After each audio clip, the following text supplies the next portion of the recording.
Good evening and welcome to the Abington Board of Selectmen, April 14, 2014. In a minute I'm going to ask you to stand and join us in saluting the flag and to remain standing in respect for the following individuals who passed away recently.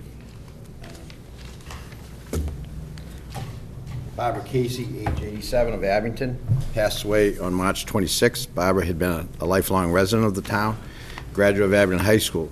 She was a cook at Abington schools for many years and in local nursing homes. Barbara will be deeply missed by her family and friends. And Frederick Robinson, age 69, of Abington, passed away on March 29th. Fred was a Navy Vietnam veteran. He was an avid photographer for local town youth sports and programs. He was a member of the Rotary Club and a good friend of the Lions Club of Abington. Fred worked and volunteered at the Abington Council of Agents for many years and was instrumental in fuel assistance program. Fred will also be deeply missed by his family and friends. Please stand and join me in saluting the flag and remain standing afterwards. I pledge allegiance to the flag of the United States of America and to the republic for which it stands, one nation, under God, indivisible, with liberty and justice for all.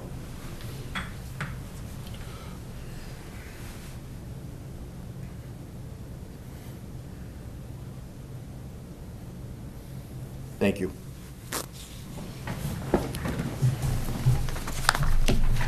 And the public announcements. I have an announcement from the police chief and advisory. Just a reminder that the Abington Police Department has an unused or expired medication disposal in its lobby. For those who already know this, just a reminder, for those who aren't aware, the Abington Police Department has a collection bin for all unused or expired medications in the station lobby. This is available for the use of Abington residents 24/7. It is a safe way to dispose of prescribed medications. Please pass this information along to any resident that you feel may benefit. And Mr. Coyle, I think you have. We received an update from the Abington School Building Committee dated April 4th, 2014. We are pleased to report that the Board of Directors of the Massachusetts School Building Authority recently voted at their March 26th meeting to approve the conceptual design of Abington's proposed grades 5 through 8, 9 through 12 school building project with an adjacent pre-kindergarten area, and thereby authorize the Abington School Building Committee and the town's professional consultants to move forward into the preferred schematic design phase. This is a huge milestone for Abington's proposed school building project, and the MSBA's approval is a testament to the hard work and the comprehensive research that our school building committee has undertaken during the last 2 years. The ASBC must now continue forward with the development of the detailed schematic building floor plans and the site plans for eventual submission to the Massachusetts School Building Authority later this summer. The MSBA's authorization to proceed into the preferred schematic design phase also confirms that our building committee has thus far complied with all the regulations and deadlines required for the town of Abington to remain on track to qualify for MSBA school construction grant monies. Based on historical data, it is expected that Abington's project could qualify for MSBA state grant funding, which could pay for over 55% of the project's reimbursable costs. The Abington School Committee would like to thank State Representative Jeff Deal and State Senator John Keenan for attending the March 26th MSBA meeting with our ASBC representatives and for speaking on behalf of town's residents. We again encourage all residents to attend any of our upcoming meetings or to submit questions via our website, www.asbc.us, and to continue offering your input and ideas during the next phase of schematic design. Signed, Richard Tester, Chairperson of the Abington School Building Committee. And once again, the website, and there's a lot of initials, I used in my speech here, www.asbc.us. Thank you, Mr. Coyle. Any other of my colleagues have anything? I do. I got a Kenny, please. Front page of this week's Mariner, I'd like, on behalf of the Board of Selectmen, would like to congratulate the Abington cheerleaders. They took the national championship, beating a team from South Miami last week. Over 60 teams competed in the 2014 U.S. Spirit Nationals in Orlando, Florida. The team raised $24,000 to attend, and for their efforts, they're going to receive medals, jackets, trophy, and national championship banner. So we always announce when our sports teams win a big honor like this, and we all know cheerleading is also a sport that requires a lot of training, so I'd like to congratulate the Abington cheerleaders. And I have one other thing on page 2. Just read the whole paper tonight? Or? Oh, I only brought one. Well, never mind. Abington Lions to host a pancake breakfast on Election Day, which is Saturday, April 26th, from 8 to 11:30. It's an all-you-can-eat pancake breakfast. It's a tradition that the Lions have done in the past, but we want to rejuvenate it. So if you're interested in tickets, they're available at Timber Lanes, Cream Ice Cream Stores. That's a good excuse to get an ice cream. And all proceeds will benefit the Mass Lions Eye Research Fund. And tickets are available at the door. Okay, thank you. Thank you. How much are the tickets? I think they're $6. All you can eat. Well, that's That's a deal. Thank you. Anybody There's else? there's a family price, too. Oh, that's a good deal. Thank you. Okay, at 6:30, we have Chris Aiello, request for add an article at the annual town meeting warrant, South Shore Tri-Town Development Corporation, proposed legislation. Chris?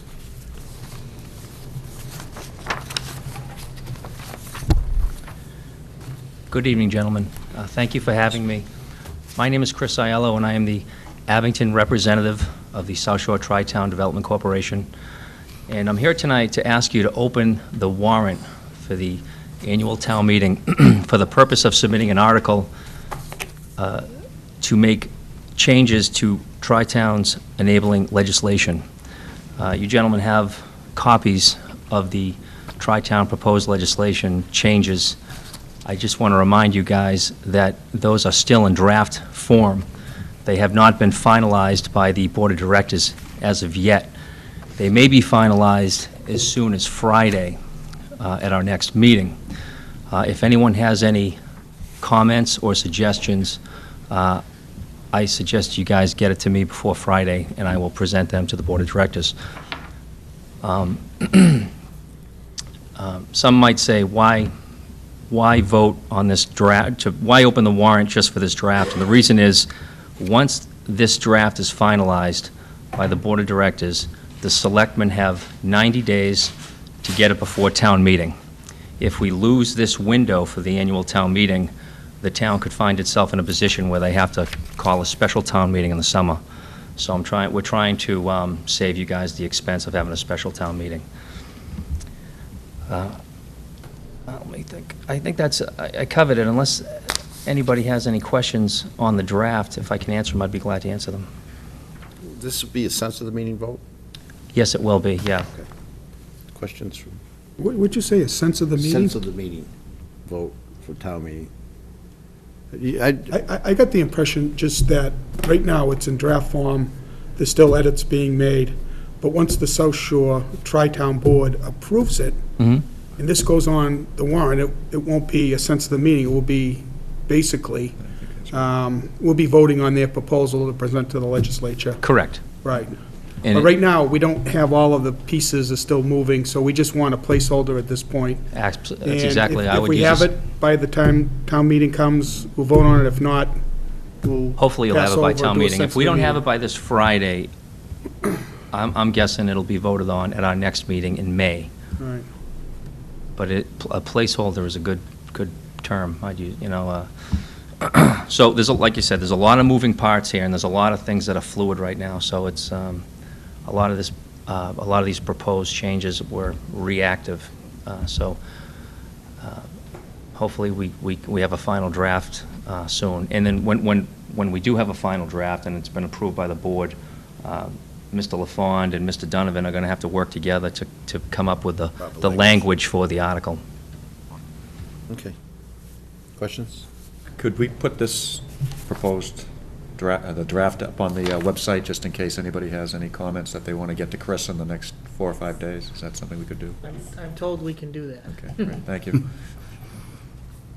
There's no sense going over highlights or major changes in this now, because it's still in flux. It's No, still but if you have subject to change. if you have any concerns, our next meeting is at 9 a.m. at Southfield Friday morning. Or you can, This Friday? this upcoming Friday morning, 9 a.m. at Southfield is our next Board of Directors meeting. If you can't make it yourself, you can certainly email me any concerns or suggestions, and I can present them to the board at that The time. point that I'm trying to make is we're on TV now, and not just, if there's major changes in here, the public should know about because they did vote at town meeting and the ballots for enabling legislation. Now, we want to change it a little bit. Is there anything, the point I'm trying to make is, should we talk about it now, what Tri-Town is proposing for changes, or should we just wait until we actually have the real proposal? I don't see any point in talking about something now that it's just in a draft form. But if you have any concerns, if you can ask me about something now if you want, or you can just bring them, get them to me before the meeting, and I'll present them to the board. Is it you think that your intent of your board will have the final draft by Friday? A lot of that depends on if tomorrow is Starwood's self-imposed deadline, and we're kind of waiting to see what they decide to do. It certainly is, well said, a lot of moving parts in this. It changes almost. It's fluid, yeah, it's not, some of this wasn't changing day to day, it was changing by the hour. Right. Yeah. So if Starwood was to, April 16th, 2 days from now, pack up and say, we're out of here, we don't want anything to do with it, we're not going to, would these recommendations stay the same, do you think, or you would have to? Probably not. Probably not. I would say no at this point. A lot of these proposed changes were in response to Starwood's, desire. I just have one These other- were drafted to kind of bring Starwood, try to meet some common ground. Is there an article on our warrant for Starwood's proposal? No. There is not. I guess they could come here and ask, but they had. But my understanding is, at Rockland's town meeting, their proposal's on the warrant. Correct.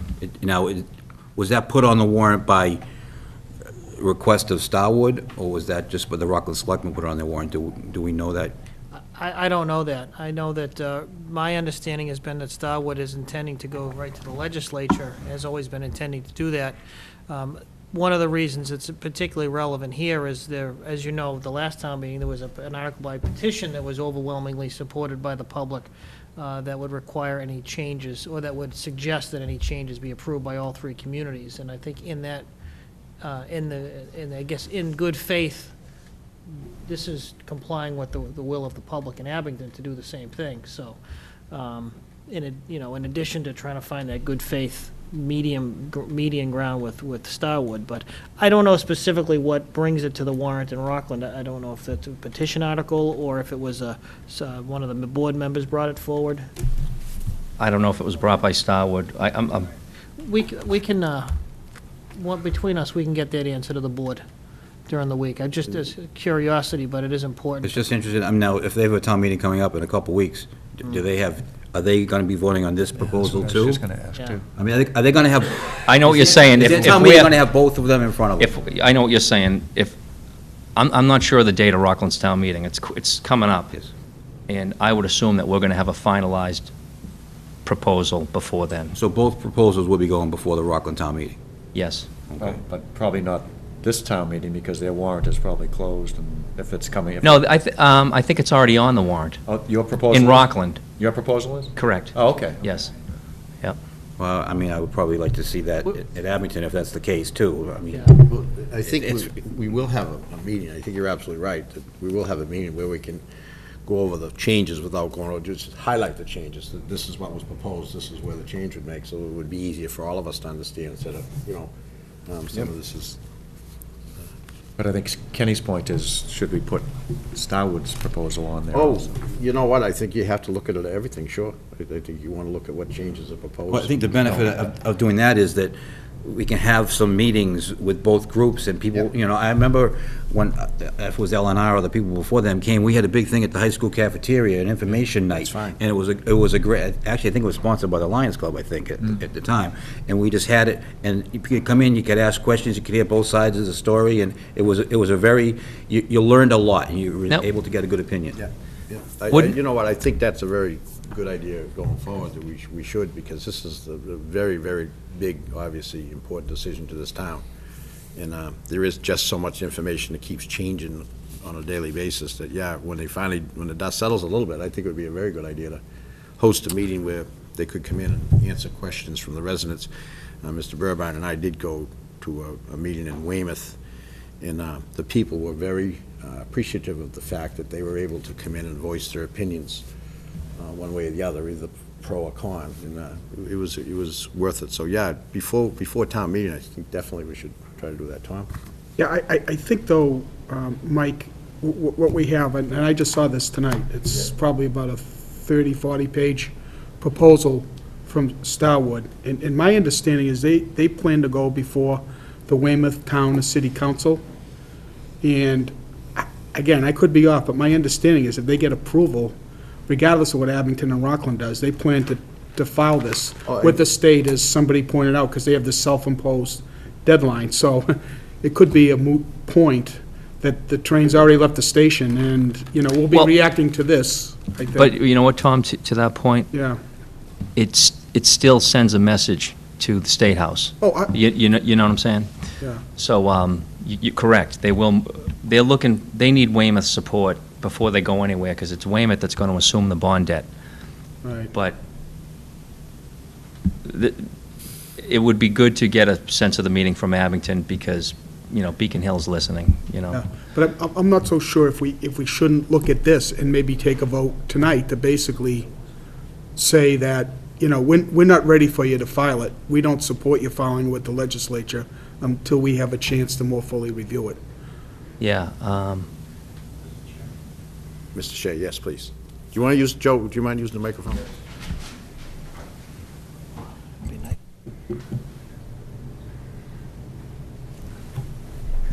Joseph Shea, 3 Wyman Road. I agree with Chris that you need to put the plan from Tri-Town, reserve it on the warrant and put it on there and get the final wording there. I also agree you should put the Starwood plan on there. There is a third plan out there suggested by Ed Kimball, the Rockland Chairman Board of Selectmen. But in line to what was just said, they have got a deadline of the 15th. Whether they're going to make it in Weymouth or not, I don't know, because their lawyers, the town lawyers in Weymouth had a lot of questions as of last week. I don't know if they're going to be satisfied, but I do get the feeling that some members of Weymouth Town Council are basically saying we need to go with this, whether we have doubts or not. I'm going to make a motion, I've got the wording here, that the motion that the Abington Board of Selectmen oppose any approval by the legislature of changes to the present South Weymouth air-based legislation until all 3 towns involved, Abington, Rockland, and Weymouth, have an adequate opportunity to review all plans and to jointly approve a plan at the Abington and Rockland town meetings and the Weymouth Town Council. And I'd like to suggest that you adopt that tonight, so that the Starwoods cannot take anything saying, well, Abington voted in October, things have changed, we think they may now be in favor. I think Starwood has been, from the start, looking to bulldoze this through without consulting the 3 towns. I would request that the Abington Board of Selectmen take a motion tonight, basically saying we are opposed at this point here. We any plans until we've had a chance to review them. But it's the only one who's putting it as the town administrator in Rockland said in the paper last week.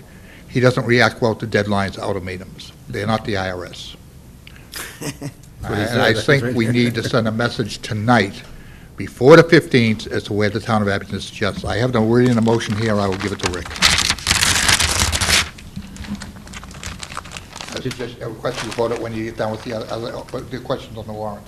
Wasn't our vote in October basically the same thing? It was, but I don't disagree with Joe. We I don't can either. reconfirm that vote tonight. If we I would want to. suggest you reconfirm, because I am, based on Starwood's, based on my experience with Starwood, I think they could take our absence of a position tonight as a sentiment that the Abington Board of Selectmen, for whatever reason, the town of Abington no longer reflects the vote in October.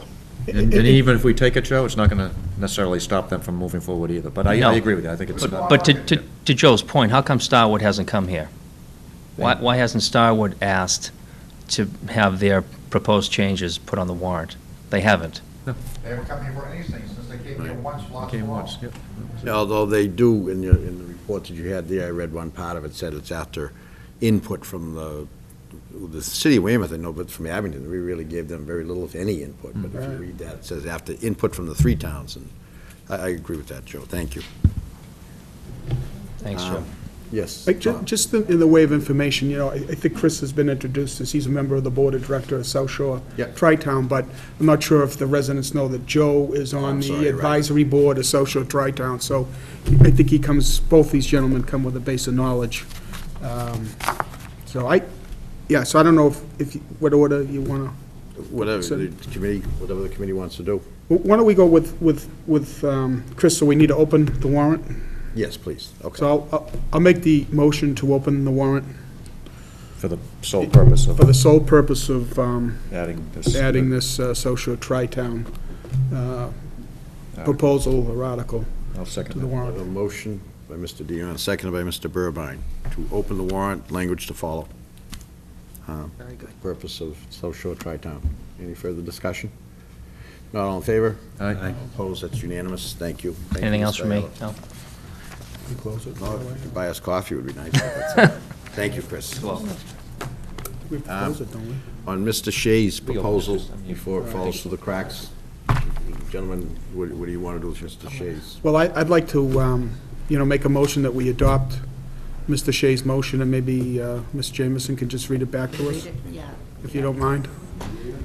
Yes, I can. Joe, I don't, I'm used to scary. your- I I'm don't used to think your you could read writing. it again, Joe, if you were asked to.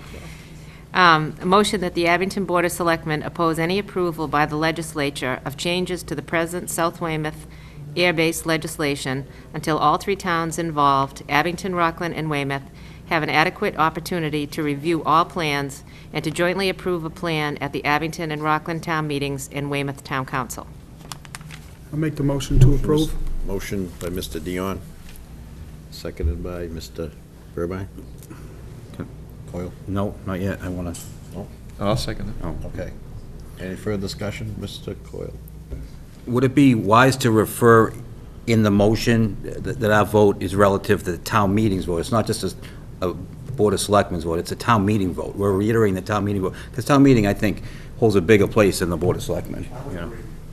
So if you can somehow add that, we are reiterating the town meeting's vote of, Yeah, this reflects the vote of the Abington town meeting, special town meeting, and the fall of 2006. Okay. you don't know the exact date?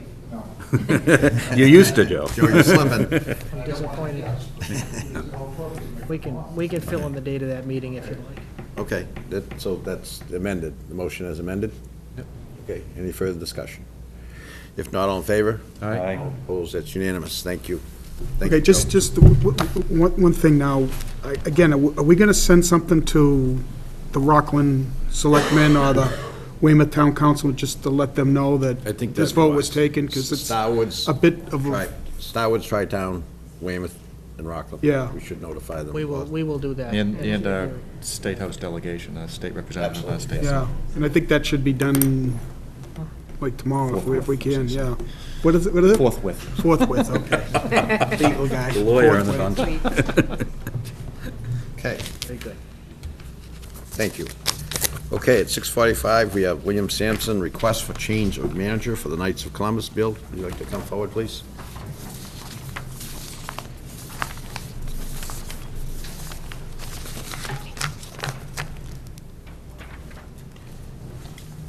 Bill Sampson, 134 Karen Lane, Abington. Here for the Knights of Columbus. The former manager has retired, and I've taken over his position. And the license, will get for the purpose of getting the alcohol license in my name, too. It was in my name for 5 years when I was chairman of the board. Now they want it under the manager's name instead. Is there one license or two? Yeah, one. One, okay. Was it Columbus Club? Columbus Club of Abington. Who wants it under the manager's name? The Board of Directors, they all Directors do. want it under the manager's name. It used to be under the chairman of the board, Yep. and I move we approve. I'll second. A motion by Mr. Burbine, second by Mr. Dion. Any further discussion? Not, all in favor? Aye. Opposed? Unanimous. Good luck, Bill. thank you. Thank you.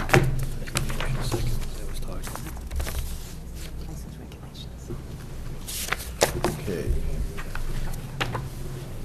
And at 6:50, we have Bill Farmer, update on the pension assessments. Bill? Thank you very much for coming, by the way. Thanks for having me. I passed out a little packet. I'm not going to go over the whole thing. You can feel free to read it if you have a hard time sleeping, because it'll certainly put you to sleep pretty quickly. I think the important thing is the first couple of pages, and what the first couple of pages are Abington's breakdown. And the top page is what your breakdown, your valuation was as of 1/1/13, and the previous one is what your previous one was as of January 1st, 2011. And I've been asked to tell you what affects the assessment. A number of things. Number of employees. So if you look at 2011, you had 200 employees, and in 2013, you had 217. So you had 17 more employees than you did in 11. Just so everybody understands, these valuations are a snapshot on that day. They are completely useless information the next day, okay? This is what it was as of that day. The next day, the information has all changed. So these are just snapshots so we can get a view of what the system is like on that particular day. And the GASB requires it. That's why we do it on a biannual basis. So Abington increased their employees by 17, which is not a lot, except if you do the math, it's a 9% increase. One of the assumptions we make is that employees are going to stay more or less stable. I mean, they don't usually change unless the town grows or expands. That isn't usually what happens, at least over the past 5 or 6 years. It's kind of gone the other way. Employees have gone down, not gone up. Now, this could very well be that in 2009 you had 220 employees and they went down to 200, and now they're going back up to where they were. But if you just look at the two different years, that's a 9% increase over a 2-year period. And then if you look at retirees, they stayed more or less the same. Another major factor in how much your assessment is mortality. And mortality, to be quite blunt, is people dying. People aren't dying like they used to, which is a good thing for people and a good thing for society. It's not really that great of a deal for pension assessments. And people aren't dying like they're supposed to actuarially. Now, I don't want anybody to die. I don't want anybody to say that I said I want all Abington retirees to die. I hope they live forever. However, that has two bearings. It affects what's happened in the past, and it also affects what's going to happen in the future. Because if people are living longer and have lived longer, chances are they're going to continue to live longer and live longer and longer into the future with technology, which is a good thing, but again, not for pension assessments. So I'm pointing out your retirees stayed basically the same, 125 to 128. Then if we get down to your average salary in 2011 was $38,368. It's now $40,000. So it's about a 4% increase.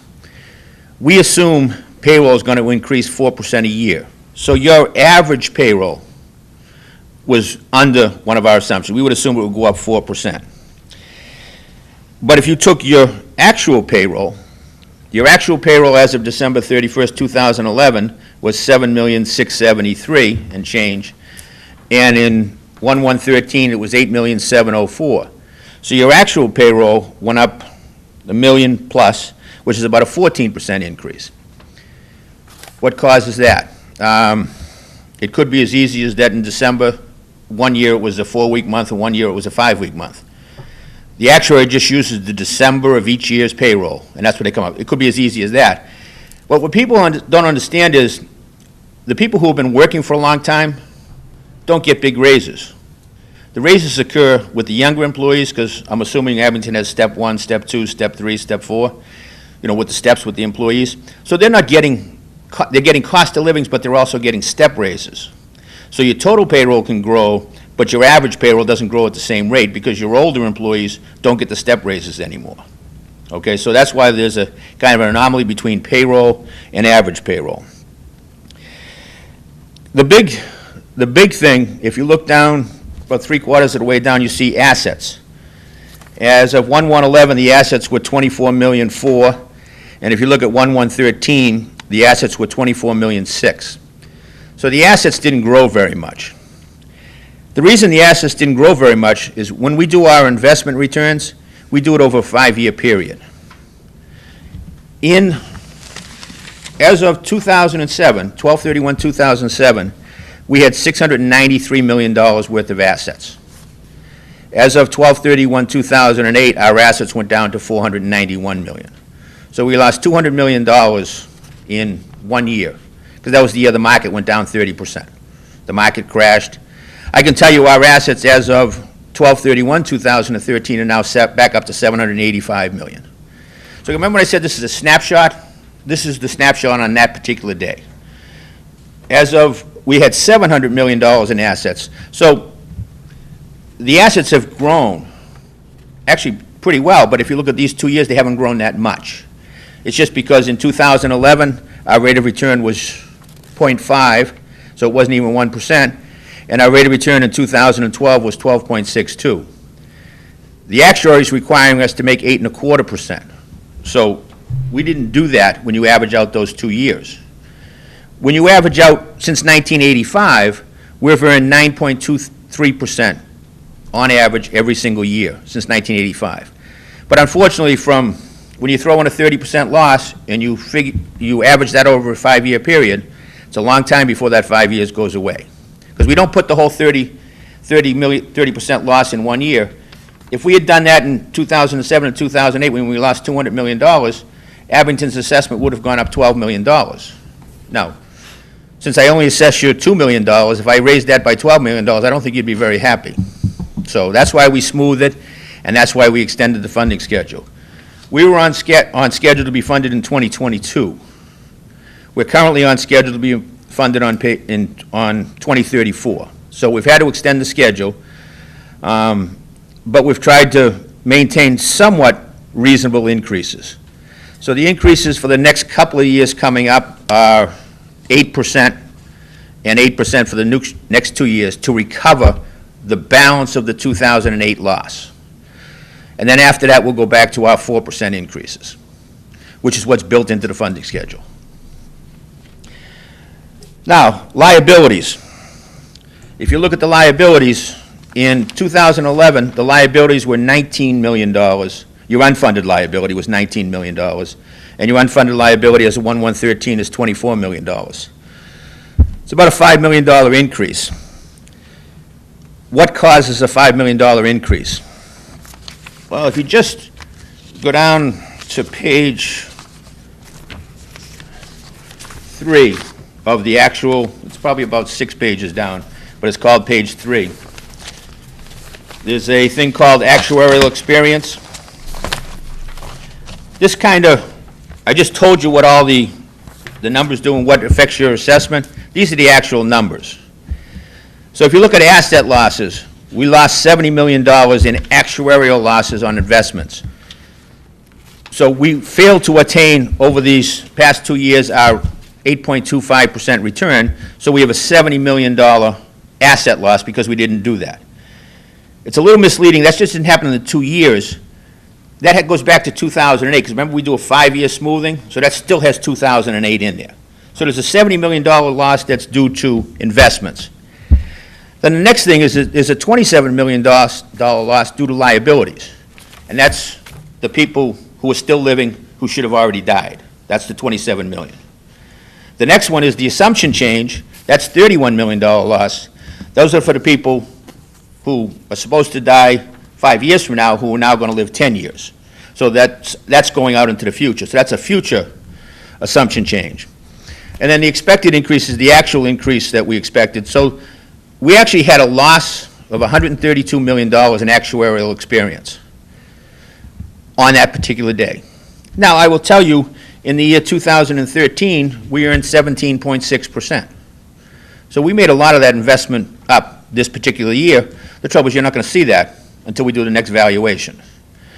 And the mortality losses are already in, so you're not going to continue to see those. This was just in this 1 year's snapshot. They're built into the numbers, so it kind of skews the numbers, if you will.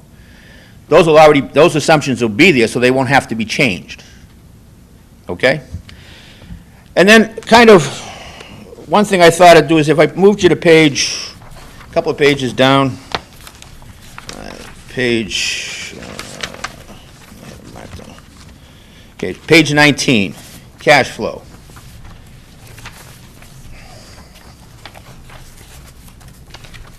And if you look at the cash flow,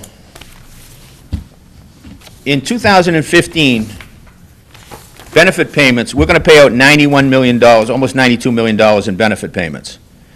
The employees are going to contribute $22 million, and the employer is going to contribute $64 million. But really, only of that $64 million, probably 50 of it is for the past unfunded liability. The other 14 is for the current. And then investment returns are going to be $60 million. So this is a forecast going forward.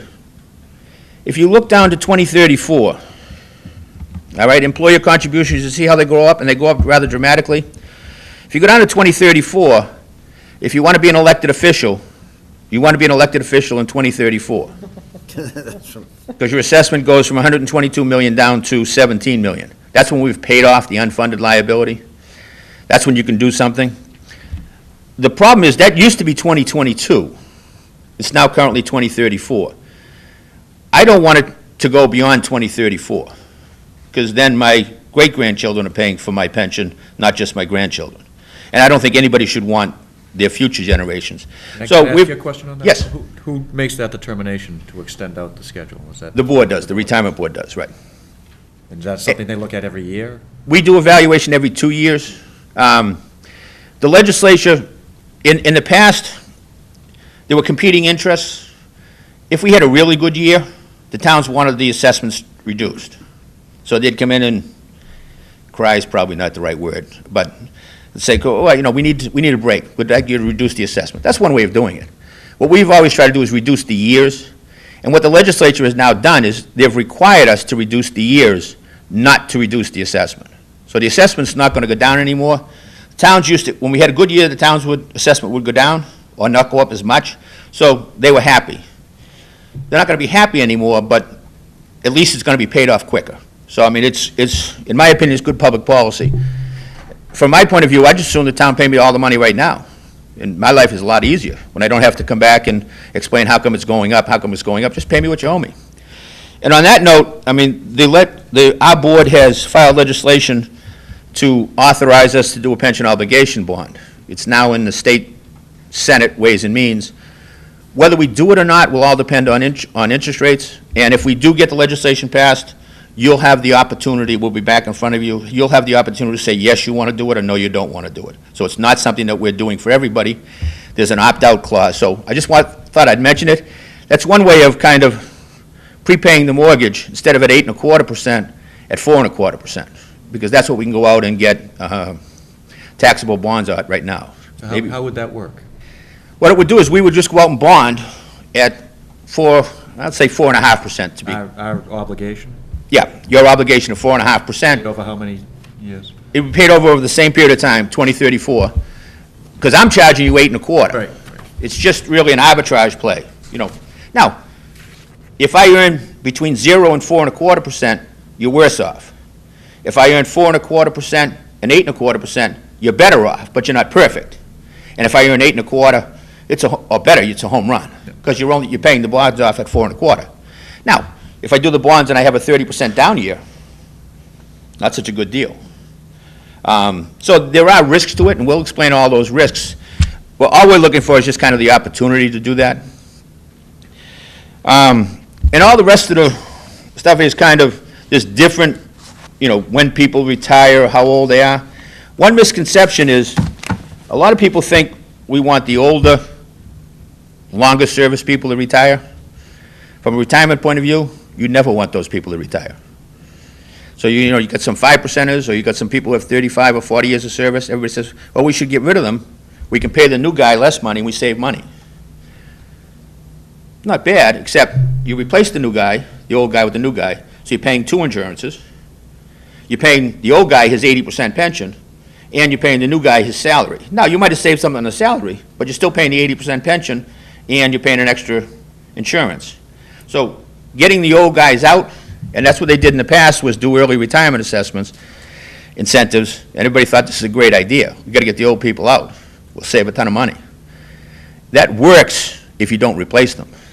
But if you replace them, all you're doing is replacing a high salary with a low salary. You saved money in your budget, but you didn't save money because I paid the pension, I came back and assessed you, and your assessment went up.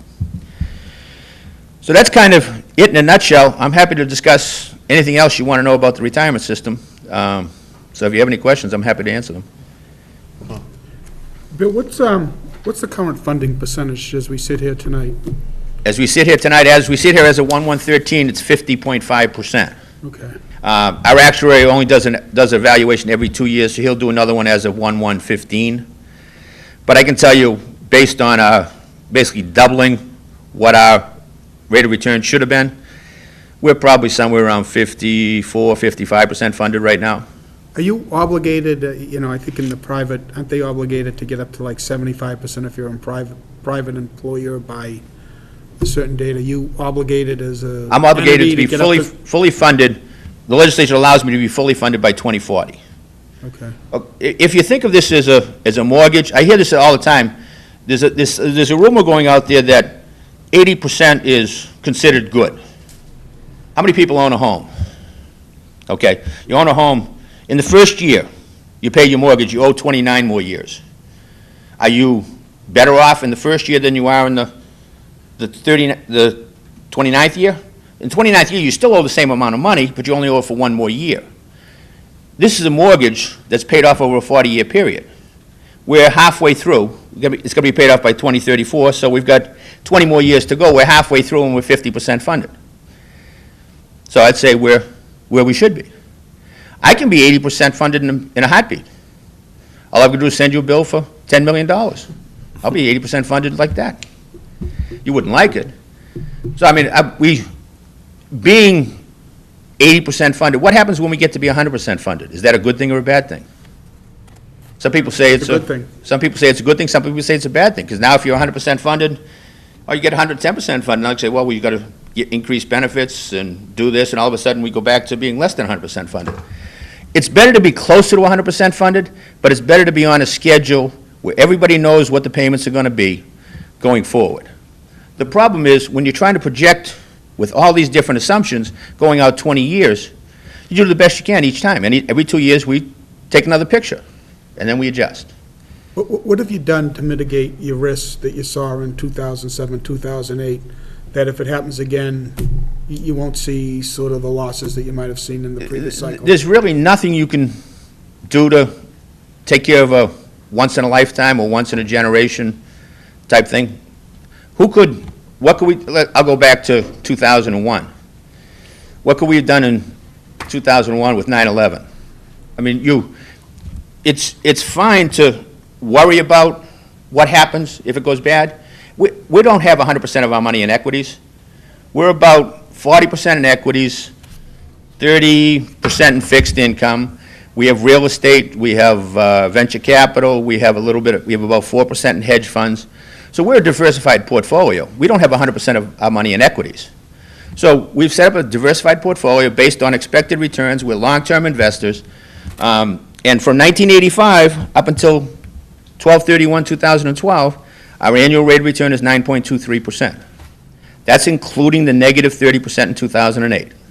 So on an average annual basis, we've earned 9.23% from 1985 up until 12/31/2012. I made a note of 8.25. When was that period? 8.25 is the actuarial rate of return we have to earn to be even. Okay. If I don't earn 8.25%, your assessment goes up. So on your rate of return since 1985 of 9.23%. Right. How would that compare to, let's say, the state rate of return for their? The state's rate of return is probably 9.4 maybe. So it's not negligibly off. You're both in the same ballpark. We're right with the state. In fact, over this past year, in 2013, the state was 15.2% net with 17.6% gross. Right. No, they're 15.2% gross. We're 17.6% net. So we beat them by 400 basis points, which is not negligible. That's a lot of money. In fact, I talked to when I talked to the treasurer, I said, you know, you should have given us the $50 billion. Would have made you an extra 400 basis points on the $50 billion. And maybe even got a bonus, like they do. The trouble with the state system, there's nothing wrong with the state system and the PRIT fund, except they're trying to do something different. All they're trying to do is earn the most that they can, okay? And they've got $50 billion. I can try and earn the most that I can as well, but I've also got to be cognizant I'd like to keep the assessments fairly level. I don't want to be up 17 and down 3. I want to be kind of consistent. Now, I'm not going to turn around and say, I already earned my money, so I'm not going to worry about it for the rest of the year. I earned my 8% in June. Let me just go to cash. I'm going to keep trying to invest it. So we try and do the best we can, but we try and be as conservative as we can as well. Right. And just a couple of housekeeping. This is the final pay system. As my understanding, it used to be your last 3 years, and now they've changed that to your last 5 years. Did that change it to? For anybody who was hired after April 2nd of 2012, it's your final 5 years. Okay. In addition, anybody who was hired after April of 2012, they can't retire until they're 60. Right now, if you're 55 with 20 years of service, you can retire and you'll get 30% of your pay. Under the new system, nobody can retire before they're 60. Okay. Police and fire, it's 57. All right. So you've upped the age, so nobody can retire before you're 60. The maximum age is 67, where currently the maximum age is 65. It's a 5-year average. So they've done a tremendous amount to save money in the future. The trouble is it takes a while for the future to come. Right.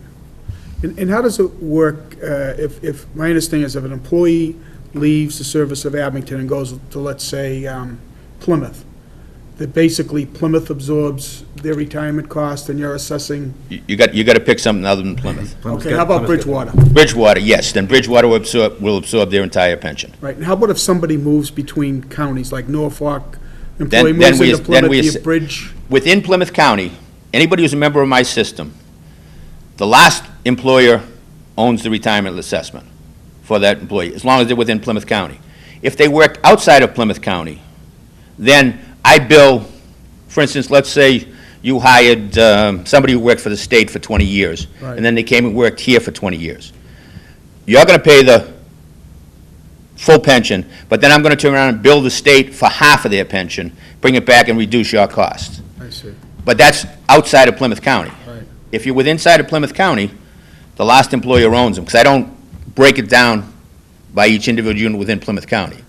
So in that example with Bridgewater, would you be billing back Abington for the time they served? No. So Bridgewater owns that employee at that point? If you, I shouldn't be telling you how to hire, but if you're going to hire anybody, hire somebody who's just started with another town. Don't hire somebody who has 30 years of service with another town. Yeah.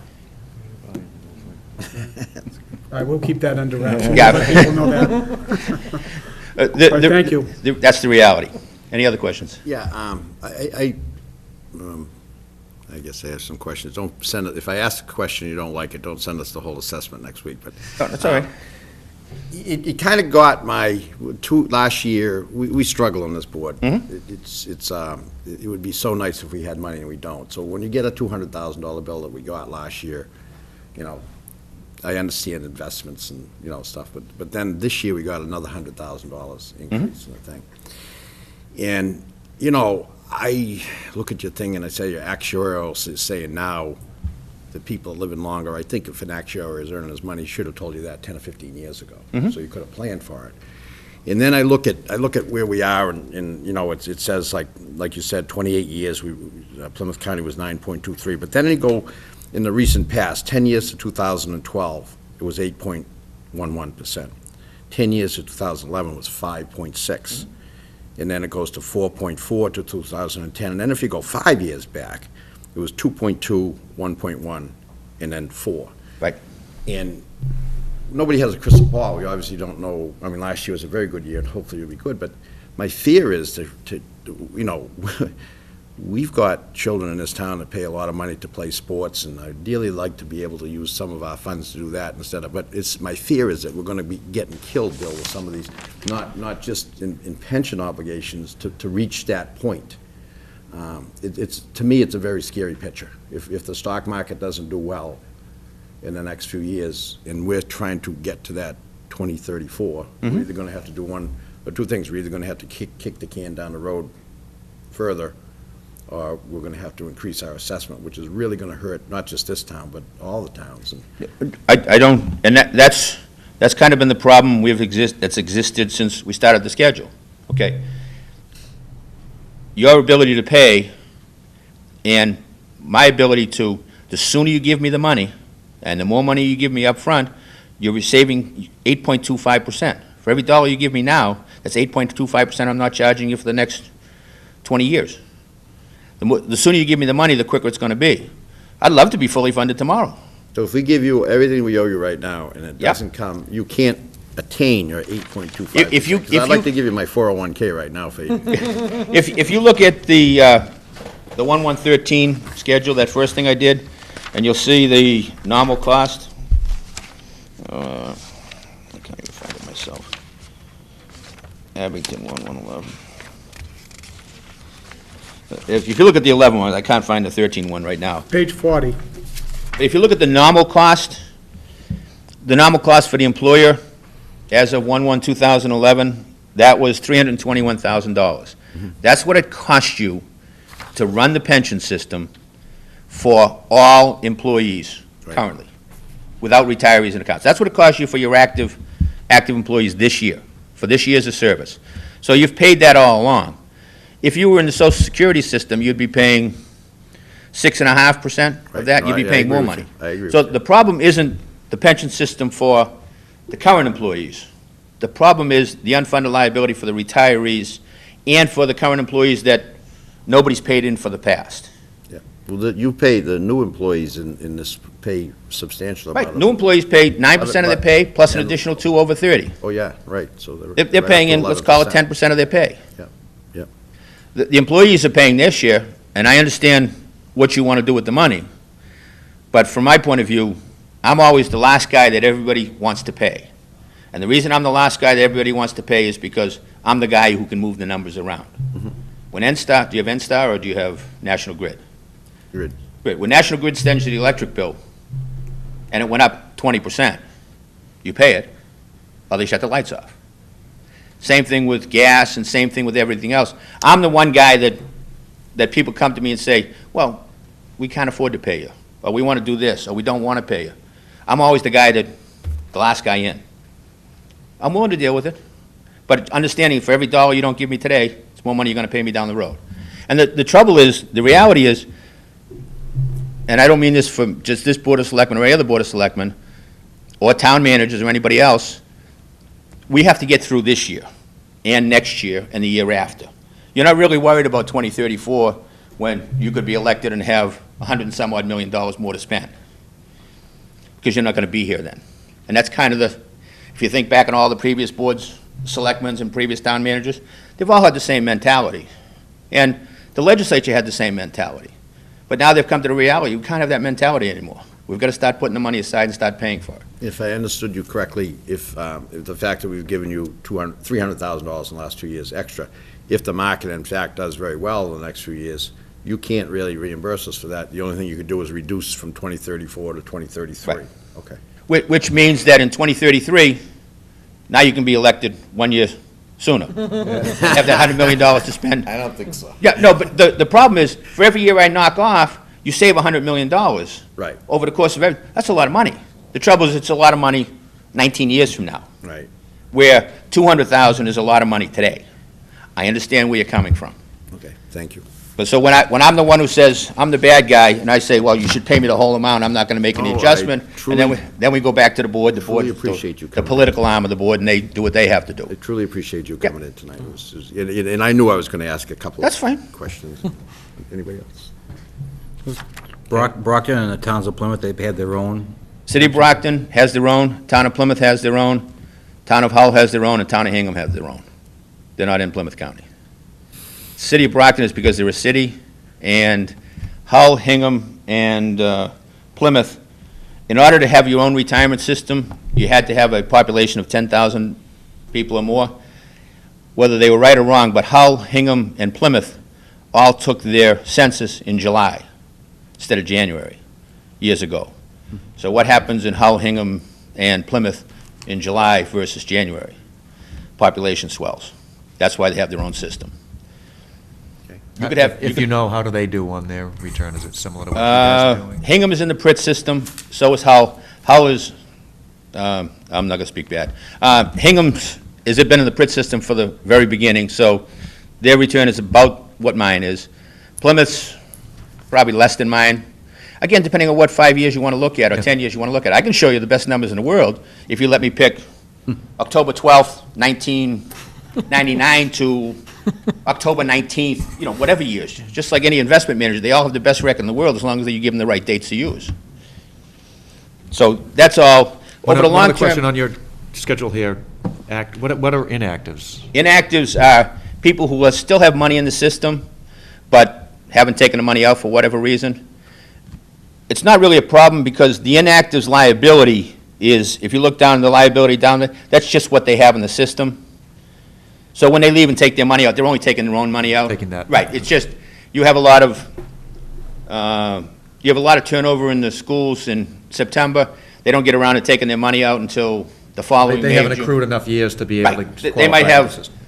$400 in the fund they haven't taken out. They might have $5,000 in the fund. They're eligible for pension. They just haven't taken their money out. They haven't rolled it over.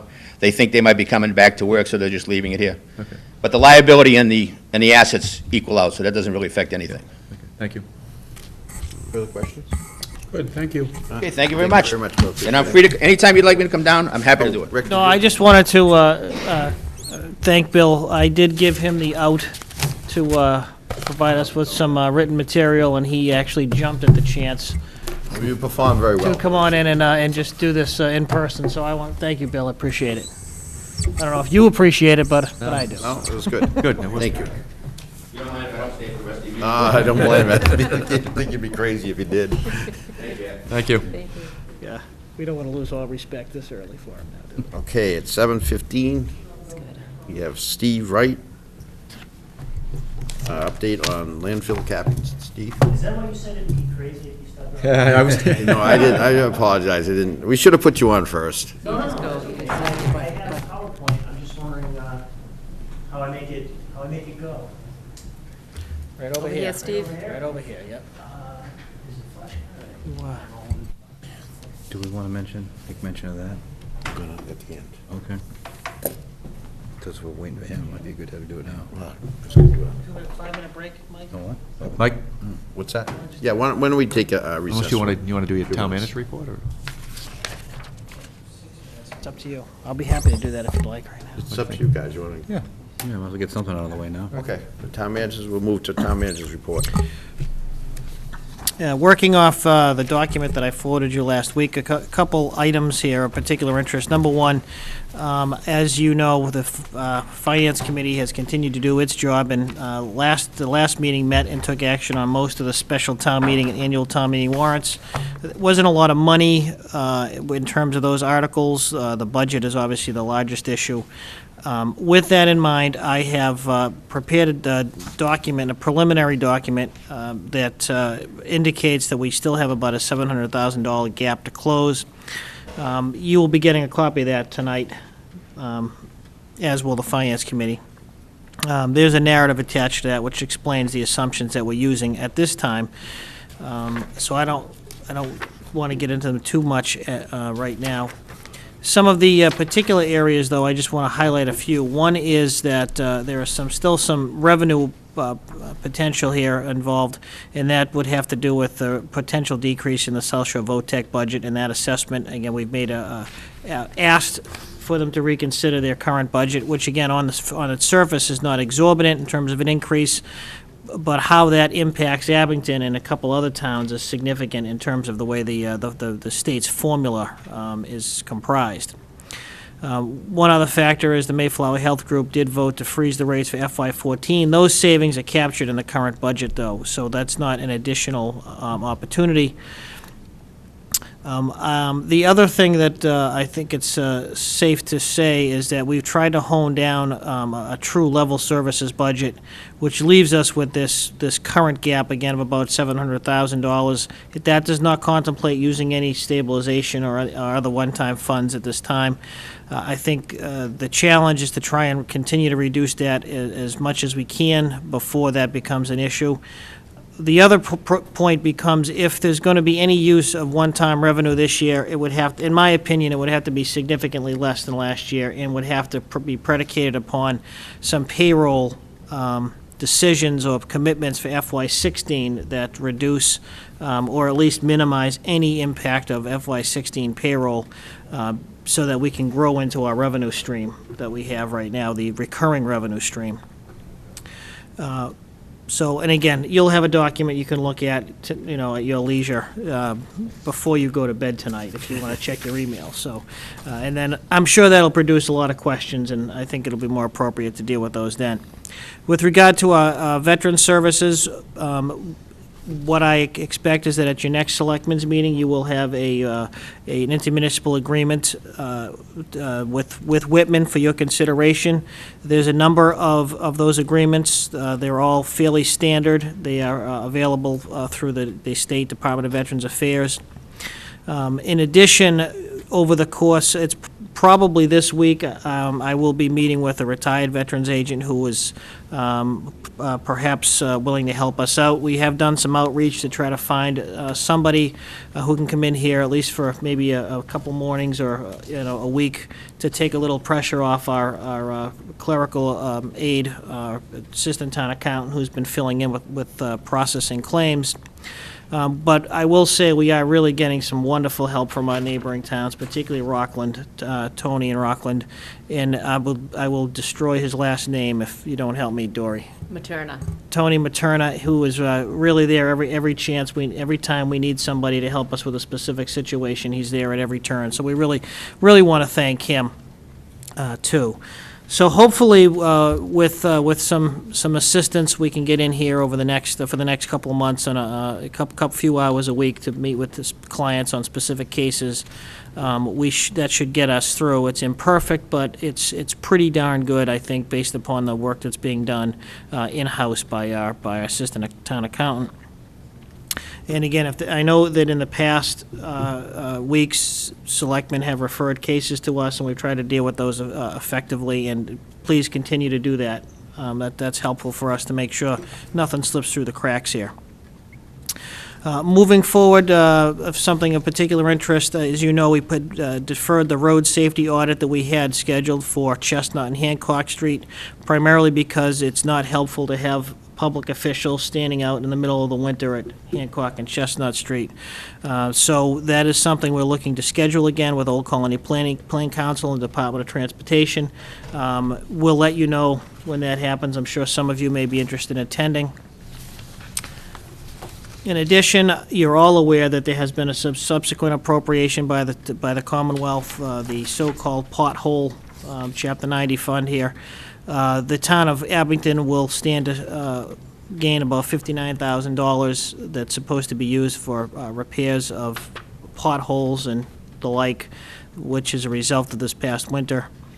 It all has to be spent or committed by the end of June, which is a little bit unusual, but I don't think that's going to be a problem based upon the winters that we've had, and certainly this past winter. So I did talk to Mr. Kane, and he particularly pointed out that in his opinion, the Route 58 north of Central Street and the Summer Street near the Rockland line are particular areas that are concerned to him. And we also have concerns that based upon the insurance claims we receive in our office. So we try to address those where we think we'll have the biggest bang for the buck in terms of liability. So, and in that regard, I don't, certainly not now, but if you have some particular issues with any particular areas, that please let us know, okay? And the last thing, it's not on here, but it was an issue that came up today. Mr. Dion had asked me a question about some work the SAGE Committee's been working on, and They have recommended that I sign a letter of intent with a company called Synergy Energy to receive net metering credits. And what that effectively does is saves 20% of the electric cost, of the cost of electricity for the megawatts you've agreed to.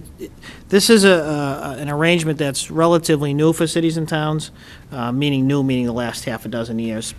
The former animal used to be a power purchase agreement where you would sign a contract with a renewable energy company for a set rate for your insurance for a set period of time. So the Sage Group has interviewed multiple vendors who are seeking to gain access to our energy distribution. Keep in mind, the benefit to these companies is on the tax end. This has nothing to do with the savings are recognized by the town, but their savings come from the federal incentives. So that a letter of intent, all that does is means that we would agree in good faith to enter a negotiation with this company for a contract. So there's no risk to the town. My concern was any procurement requirements that might be that we may need to deal with, and as well as ensuring that the Sage Committee entertained the host of offers that were coming through the door. So, and I had referred a couple to them because they had met with groups in the past. So, and one last thing that, yes, Mr. Dion also had asked on our status of trying to get some information regarding the stretch code. Ironically, we actually had a meeting set up today with the gentleman from Old Colony Planning Council and the Department of Energy Resources, and they had to cancel due to a family illness. So we do need to reschedule that in the next couple of weeks. I'm sure we'll have that sit down, and that one of the issues we were actually following up on. Was that going to be in Abington? Yeah, it was just going to be a beer. Just let me know, and Be happy, yeah. I'm assuming it's during the day. I'll If try to sneak over. if you would like, we'd be happy to try to schedule around you if you'd like. When you just schedule it, and then I'll Fair enough. see what my schedule's like, and then we can. Keeping in mind that one of the issues I know we all had was a comparison of the stretch code with the base code, so that we could all envision what that would look like, as that is one of the significant steps towards obtaining green community designation. So that's something that is in the works, but just rather ironic that hopefully we're going to have a good follow-up on that today, but we'll let you know. We'll let the whole board know when that is. For those Do you who are feel interested. comfortable signing a letter of intent, or do you think the board should get involved? Well, I think the letter of intent is one issue. A contract is a different Yeah, issue. okay. The letter of intent only says that we will in good faith negotiate a contract. Contract ultimately would be something the Board of Selectmen would have to agree to, but the letter of intent is Yeah, a gotcha. different animal, so. Just a question on the energy part of this. I know they had it years ago with natural gas and stuff like that. You buy so many therms, or you buy so many kilowatts, and you pay for a fixed amount. You still have to pay for the piping. They charge you the transportation costs and stuff like that, so we have to be very careful. But what happens if you don't meet that criteria? Like, say you buy 1,000 kilowatts, just for talking, and you only use 900, and then what happens, more importantly, because I know this is very important with natural gas, what if you use your 1,000 kilowatts? What is the price of that and beyond? Because that, now you have to have a provider. Now you have to find a different provider, as it would say. And I just think we should be cautious in getting into some of those programs. Sometimes if it seems like it's too good to be true, it is. I think we should be, I'd like to see if they have a track record. I'd like to see if they have serviced other towns and what the other towns have experienced, and what is in the end result, because it's so difficult to read your gas and electric bills. There are just so many little things on there. It just, you really don't know what you're paying for in the end. So I think it's a good idea to look into it, absolutely, but let's just proceed with caution. Well, this is actually more confusing than that, because you're not actually paying directly for a provider. You're the provider is buying the energy, you're getting the bill and paying 80% of the entire bill in the form of a net metering credit. You're not actually buying directly from, we're still using the same providers that we have.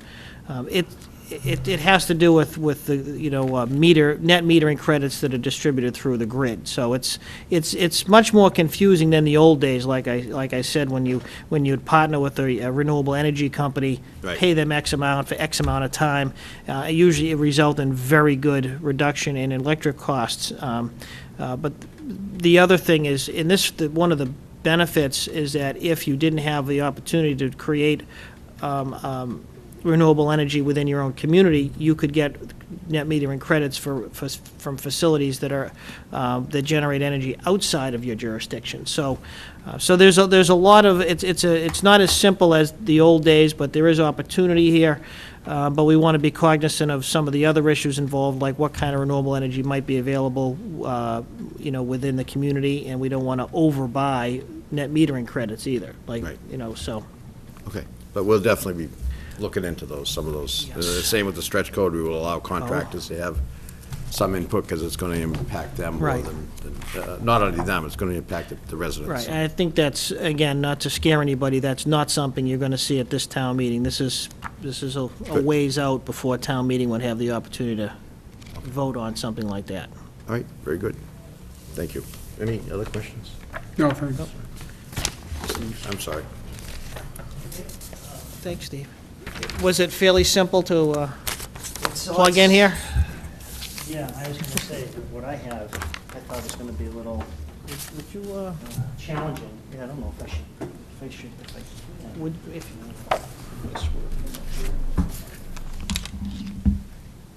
almost like we planned it that way. Yeah, not trip myself up on So we this. talked about energy, and you get up and turn the Yeah, lights on. is this less complicated than retirement? I don't know. Yeah, you watch this. Okay, good evening. We saved the best for last. Right? Well, this is an update on the comprehensive site assessment. And the CSA is the midpoint of the assessment and closure process. The preceding phase was the initial site assessment, where we just get some initial read on the site, do some historic investigation. We did that all, and we did a little bit more for Abington because we had the private property issues that started things with some encroachment on abutting property. Initially, it was discovered to the east, and then it grew over to the Newcomb, which is now Cape Cod lumber property. Anyway, we did test pitting, we delineated the limits of the landfill in the prior phase, and the comprehensive site assessment phase then went into putting in groundwater monitoring network and getting environmental data. And as much as we're in the midpoint of the assessment and closure process, this is probably one of the key milestones in the assessment process, because now you find out what kind of environmental impact does this landfill represent, and how does it set us up for corrective actions, and what can we advocate to the state. And so there is some advocacy in this report to that extent to the state. The environmental data, as I had reported to you about it was probably a year ago, when we hadn't completed all the monitoring, but the signs were positive, that there wasn't a negative, much of a negative environmental impact. I mean, you're always going to see something. So anyway, this is the reporting on those results. It sets up what the post CSA environmental monitoring program would be, which in a lot of ways it's the long-term monitoring that you're obligated to perform at the site. But more immediately, it's identifying the scope of work for the next phase, or the third phase of the assessment process, which is the alternatives. What kind of alternatives do we look at to address these findings? And it sets us up for a corrective action design. You pick a preferred alternative in that third phase, and then you implement it or you design it in your fourth phase, and then you implement it as construction in your fifth phase. So with that, I'm sure all these bullet points will be things that maybe I've already said. So we reported the CSA report to DEP. We submitted it to DEP on February 11th, 2014. They're in review right now. Again, it presents the results of the DEP environmental monitoring, and the media that we evaluated was groundwater, stream surface water, stream sediment, wetland soil, and landfill gas. And the site, as you probably know, is surrounded by wetlands. So when we talk about soil sampling, which was required by the state, it's all wetland soil sampling. And there's a stream that runs across the site. It comes from the south, goes through the site, heads off back kind of towards the southeast again. Based on the environmental findings, the report includes recommendations, as like I said, long-term monitoring that would be implemented really immediately. This is something we should kind of put into place now. And then evaluating landfill capping alternatives in the next phase of the assessment, the corrective action alternatives analysis phase. So when I say CAAA, it's my way of saying alternatives analysis. So here's the landfill site, and you can see Groveland Street on there over on the right-hand side, I think. It's oriented where north is on the left-hand side and south is on the, to fill up the PowerPoint and make use of the space a little bit more. So that's the property for the landfill site now. It's about almost 21 acres, 20.8 acres. And there's our landfill, which is about 11 and a half acres, of which you might be able to see. I can point from it here. I could probably, this is the culvert. So there's a couple of culverts that run through the site. So the stream here is running this way. And that's pretty much the way groundwater flow is going from west, Cape Cod lumber here, to the east, and then it runs off that way. So there's our landfill at 11 and a half acres, and then this area where the composting is done, which actually is right in here, that area, that knob to the south of that culvert is about 4 acres. And that will come back into the alternatives analysis, because that's what I call the front part of the site, and then the back part is everything on the northern side of those culverts, which has been pretty much untouched for years now. Other, I guess, facets of this, that's the property right there that was owned by Northeast Modular Homes back in 2000, up to 2011. The town acquired that. It's almost an acre in size. The landfill encroached on it to about a third of an acre. And then the other property acquired was the property to the west, the more significant, which was part of the Cape Cod lumber development. And that's almost 5 acres. So those two reddish spots there, that landfill, what you see is, without those areas, you were about 14 and a half, or almost 15 acres. And we had it, it's good that the town now has that all resolved, and it was very good to be able to present it in the CSA, that this is all the town's property now, because that was clearly an issue to DEP. And it was also going to hold you up from any development options that you might want to do out at that site if you didn't own the land. We couldn't really talk about it to a great extent. And there's our composting area in the gray. Now, I don't know if that shows up, if I toggle right there, that white that is showing up along the fringes. That's the wetland encroachment, and that's, as it says here, 1.6 acres out of our 11 and a half acres. And that's not a small amount of wetlands encroachment. And it does have triggers for permitting that are not necessarily small triggers, and I'll speak to that a little bit more, but bottom line is typically you do Conservation Commission permitting at a landfill, and in large part that's all you need to do. If you have 1.6 acres, technically it could trigger what's called Army Corps permitting, water quality certification permitting at the state level, environmental impact report, so it's got some MEPA triggers to it. So that's something that we put I guess you'd say a recommendation into this report in terms of how we might be able to obviate or lessen that particular impact. So here's our monitoring network, which consists of just 4 monitoring wells, and they're shallow wells because you don't have a lot of overburden or soils above the bedrock. Bedrock's pretty shallow out here. At its deepest, it's probably about 30 feet deep on our site. So we surrounded the site, and again, groundwater being west to east, MW1 is more or less our upgradient well, and everything else has some potential for being impacted, but MW4 is also a pretty good background well, if you will. So what we sampled for out of the groundwater monitoring network, which was 4 rounds of data, were volatiles, metals, general chemistry parameters, semi-volatiles, PCBs, and pesticides. Full suite of what the DEP requires. Surface water and sediment, you can see those popping up on the at the stream location. So we had right here, which was considered to be an upstream location, but we had some concerns about it being influenced by the road, and it was getting influenced by the road. Then we have this location very close to the landfill, obviously, on the outlet side of those culverts, and then further downstream, which the idea would be, when we get to this point, we'd like to see the most improvement in the stream. And then what we sampled for, similar parameters that we sampled for the groundwater, but mostly with the sediment in the stream was a focus on the metals. And then soil sampling locations, these wetland soil samples, you see them all arrayed out there in the green. We had soil sample A, B, C, D, and that was it. Those were required by DEP based upon the results we were getting from the stream sediment. And they wanted to make sure that there was no impact happening to these wetland soils out of concern that maybe a greater cleanup might be required in those wetlands if we were getting impact to that soil, the soil samples. And then lastly, in terms of media analyzed, was landfill gas. Now these two gas monitoring wells that I just highlighted and just turned on, and there's one in the back part of the site within the landfill, one in the front part of the site, is to see if the landfill is generating any gas. And it is in the back part of the site. But in the front part of the site, we weren't getting any readings, this GMW1, which is a good thing. This is where we're closest to any development off-site. And when you have wetlands all around in these areas, even if you were generating gas, it doesn't migrate through, gas doesn't migrate through a liquid. So GMW2 did have gas hits in it.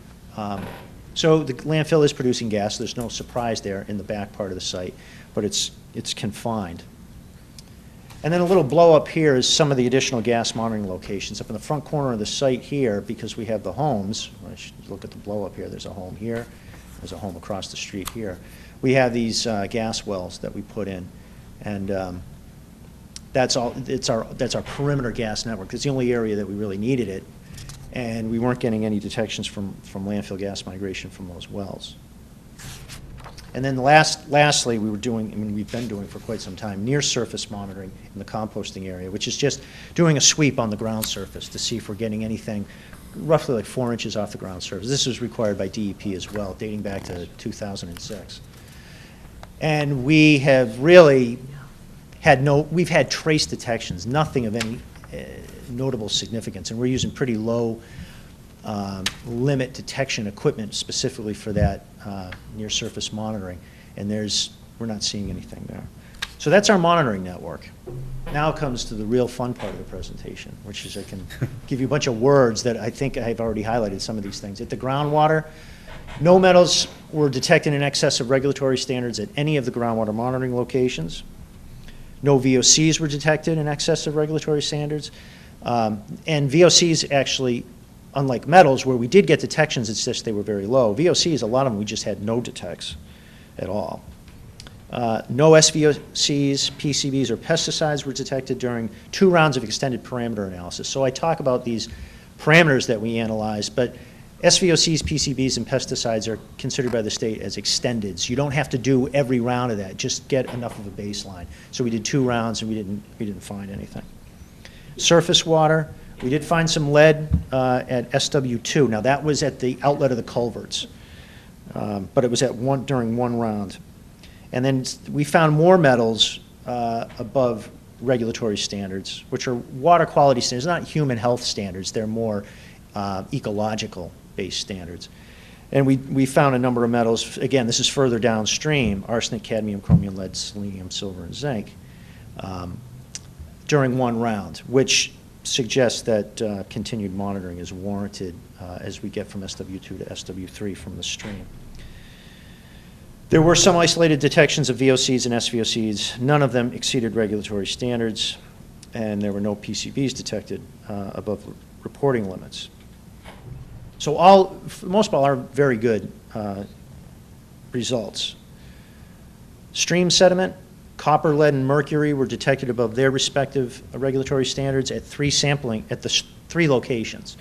Now, these 2 are ecological standards. They're not human health risk standards. So if you had sediment-dwelling organisms or worms or whatever that could work its way up the food chain, these are standards established to see if there could be an impact to that type of biota.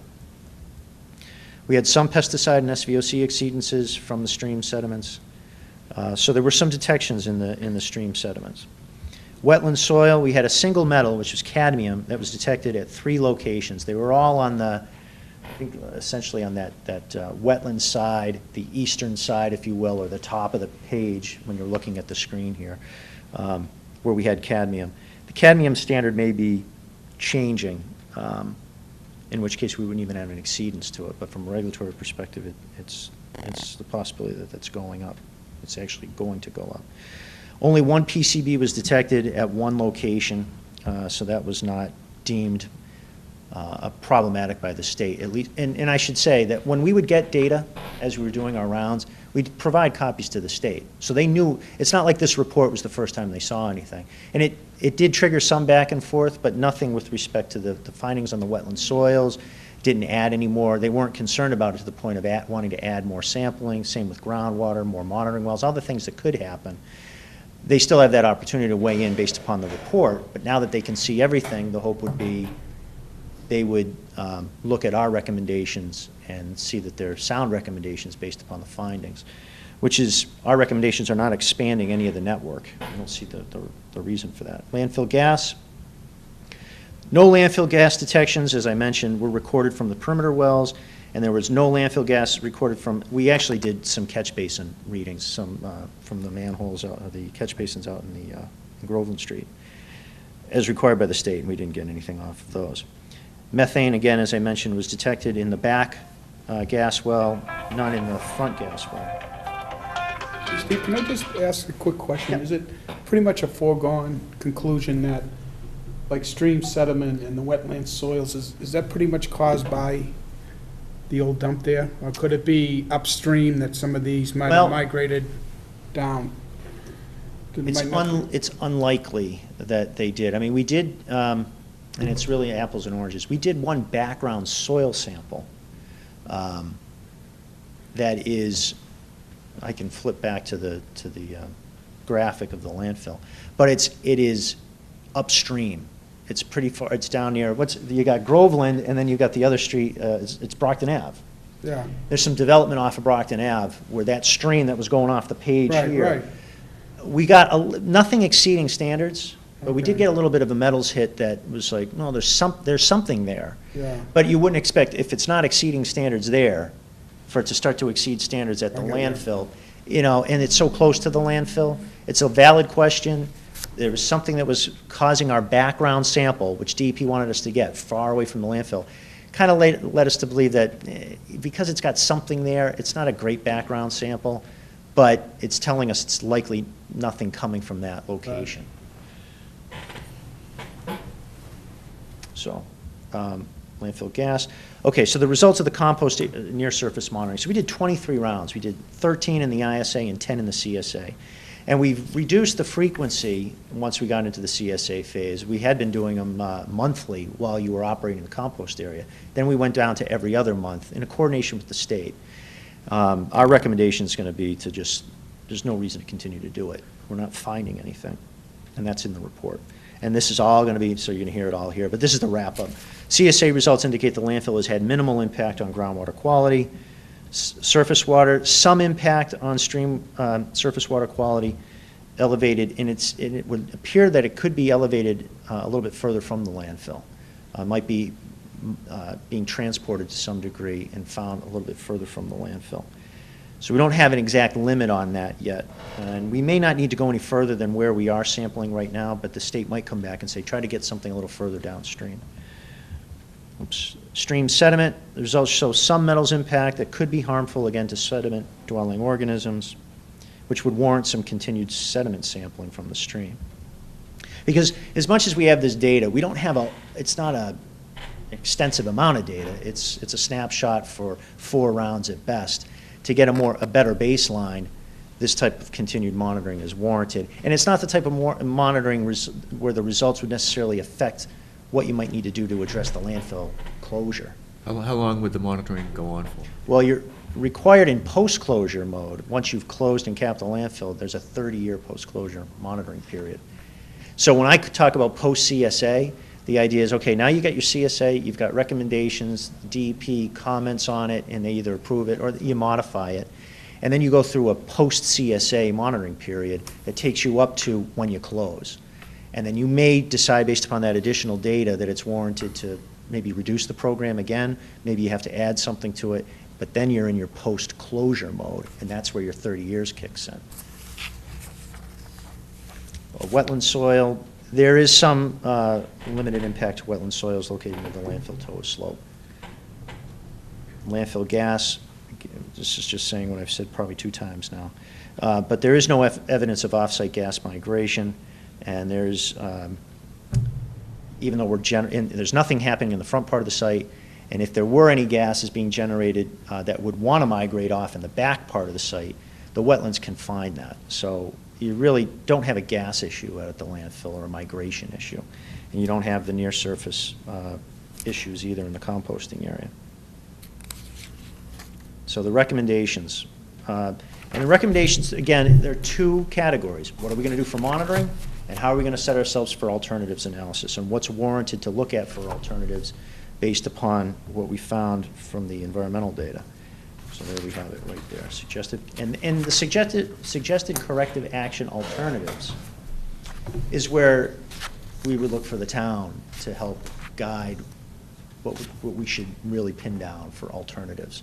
We've mentioned in the past, and it has come up in presentations we've had for impacted fill and using that out at the site, and would we develop ball fields as part of that, and possible solar array, and things that has been put on the table and then may be found to be not necessarily worth pursuing, but in the interest of reporting to the DEP virtually a number of possibilities, we've put all these things into the, and I think, Rick, you've sent that out for them to look at. So you've already seen all these different things that we could look at. The question is it worthwhile to look at them? So that's coming up here. In connection with the monitoring program, we are recommending to get rid of, to eliminate further wetland soil sampling and the near-surface gas monitoring. The CAAA establishes the framework for the scope for the next phase of the landfill assessment.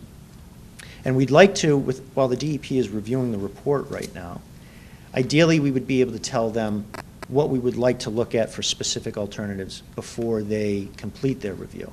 It's not essential, but at this point, the understanding would be when the DEP, in the absence of getting that clarified scope for the next phase, DEP will issue a conditional approval with comments on what we submitted for the CSA, and they'll be looking for a scope. One of their conditions will be, give us your scope of work for the next phase. You said you were going to look at these things. You said you were going to coordinate it with the town further.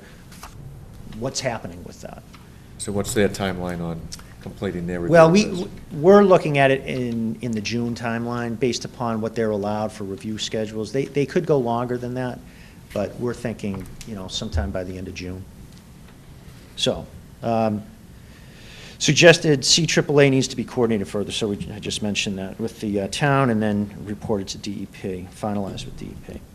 Now this is, I was telling Rick, tables are the worst thing to put in a PowerPoint presentation, but all this is showing you what our post-CSA monitoring program is. We've got the 4 groundwater wells, we've got a couple of surface water locations, a couple of co-located sediment with surface water locations, and then we have our full gas network.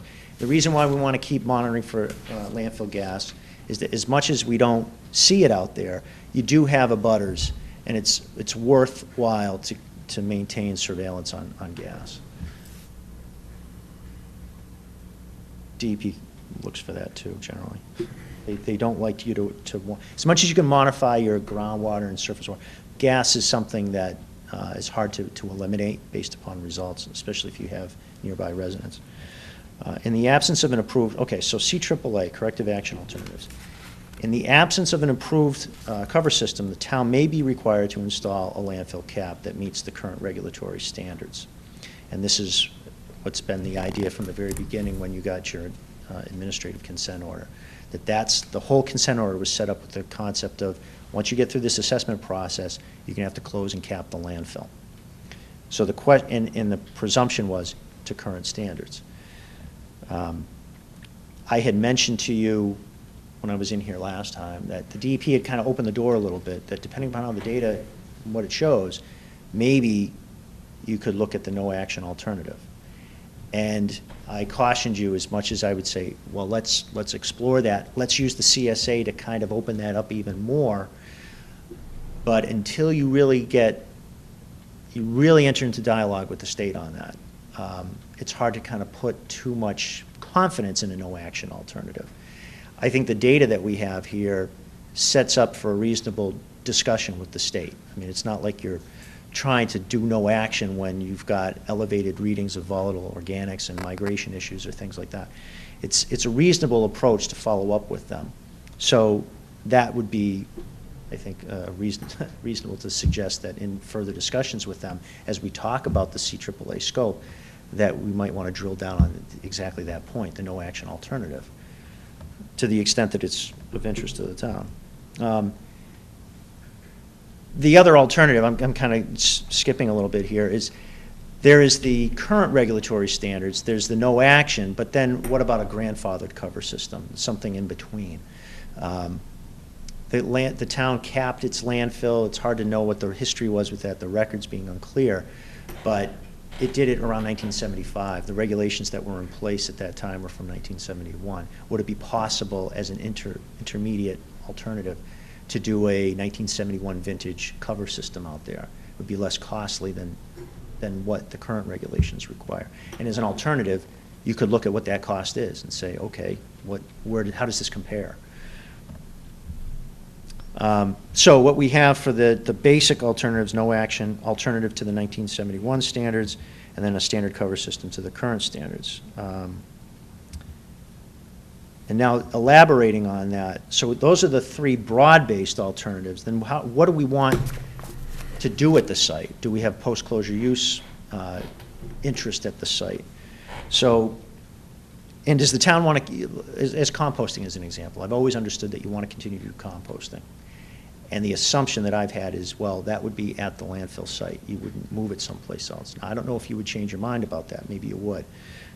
If it meant that you could do no action at the whole landfill. Because if you want to continue composting and you want to advocate no action, the state's going to say, if you're doing post-closure use out there, you've got to deal with a cap for that post-closure use area. Going on what they had said to me when we were in the middle of the CSA process, if the back part of the landfill was to be left alone, no post-closure use, it might be possible to take the back part of the landfill and leave as is. And if you were to ever advocate a post-closure use back there, and again, this is the no-action alternative, you would have to put some type of cap down in order to be to work in concert with that post-closure use. So I looked at it and set up and you'll see it here, in the alternatives to the state, that you'd have a minimum post-closure use at the landfill in the front part of the site. And then your no action would be in the back part of the site. So, in addition to the composting operations, other potential site uses could include, and this is where we need your feedback, expanded recycling operations like building a retaining wall. If you wanted to do more recycling at that site for the residents, for whatever purpose, maybe you have a retaining wall with some roll-off containers or something to that effect. A small town-only transfer station. Now, this is, again, just a placeholder. I don't know if it's never really come up as a serious interest. But it leads to development in the front part of the site that's beyond composting. Solar array, that was something that we looked at, and we had a meeting with Alex Bezanson and with Sage, with Sue.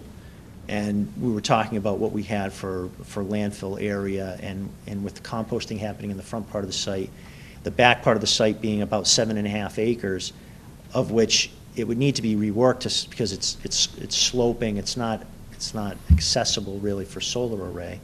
And if we were to import some fill material, you could get maybe 4 acres back there when you take the slopes out of it. And the read, that's going to get you about 1 megawatt. And I think the feeling was, for what you need to do to bring, the distribution level in there, or the right power into the site, wasn't looking particularly attractive for solar. But again, it's placed here and it was put in front of the state as this could be an alternative. Don't want to rule it out at this point without talking to the town. Then passive recreational development. Now, when we had presented to the town back in 2007, at the time, the state was saying, what if Abington brought in material from the base doing all this work out there, or some other place. You could bring material, impacted soils in and put them at the landfill. And that went through the whole vetting process with the board and the Board of Health. And we looked at like 9 alternatives, and I presented that, reiterated that information to you folks.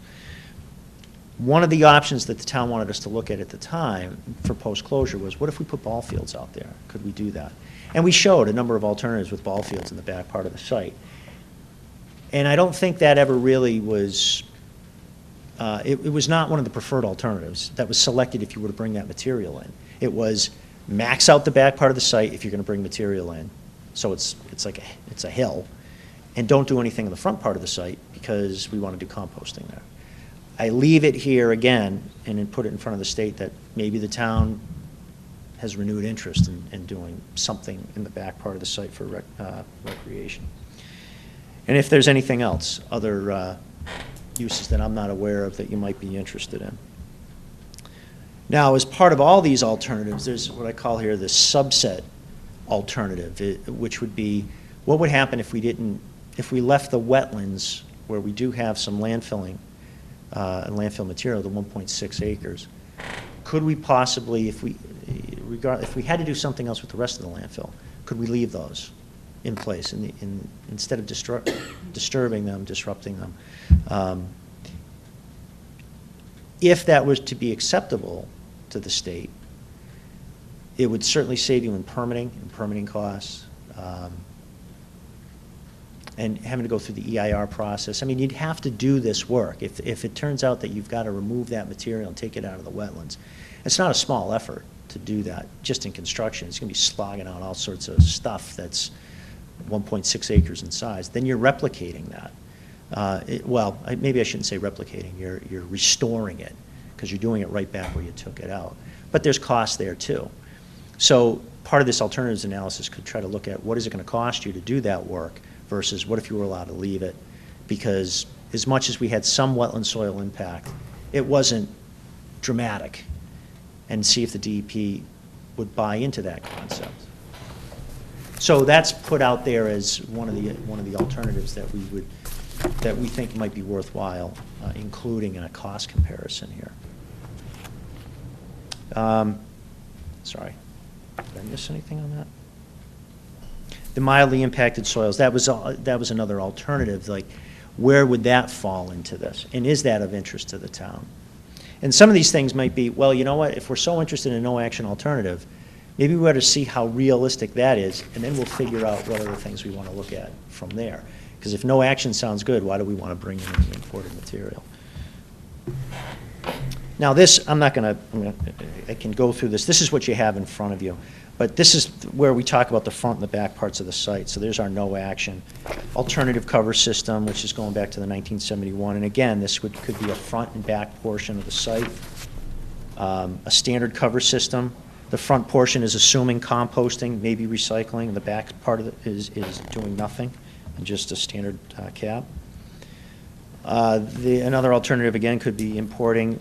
Again, what we looked at in 2007 and what was adopted was bringing in 150,000 yards of material, and that was maxing out that back part of the landfill. And look at what those cost savings might be compared to a traditional or standard closure. Import a lesser amount of material, which could support, again, solar array or athletic fields, or maybe you just don't want to import 150, but you want to put in, maybe you bring in 80,000, which is what we estimate the number to be. That gives you about a 4-acre flat area. Maybe you do something with it in the future. So that's that. Now, timeline.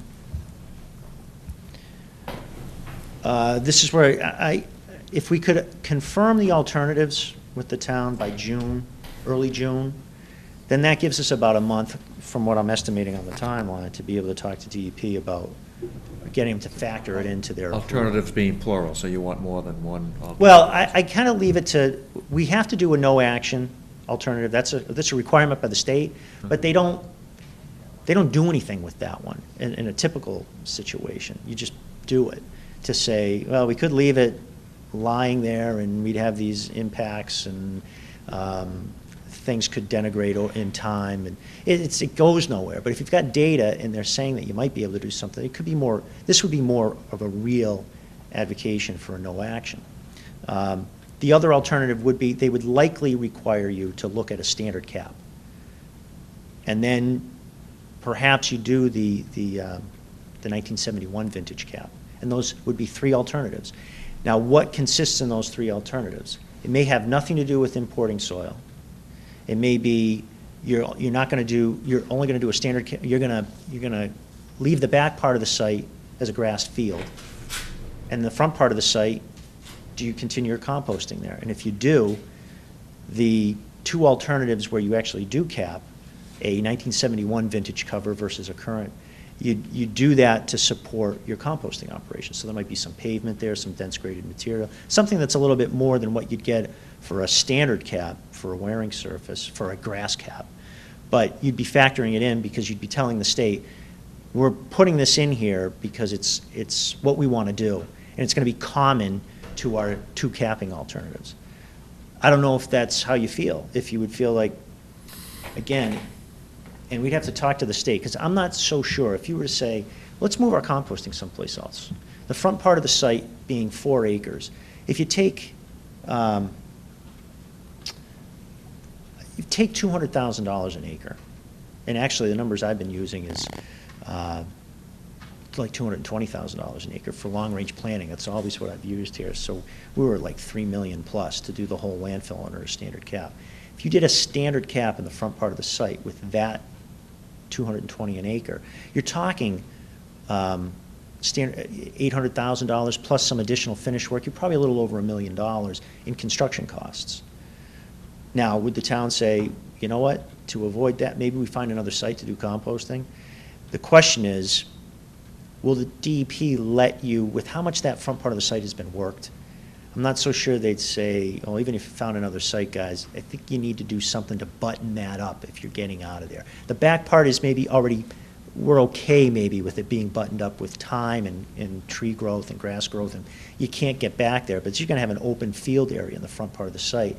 So that would be something that we'd want to get some feedback from them. What if, and if you felt it was worth throwing that question out in front of the state, what if the town just stopped operating everything out there?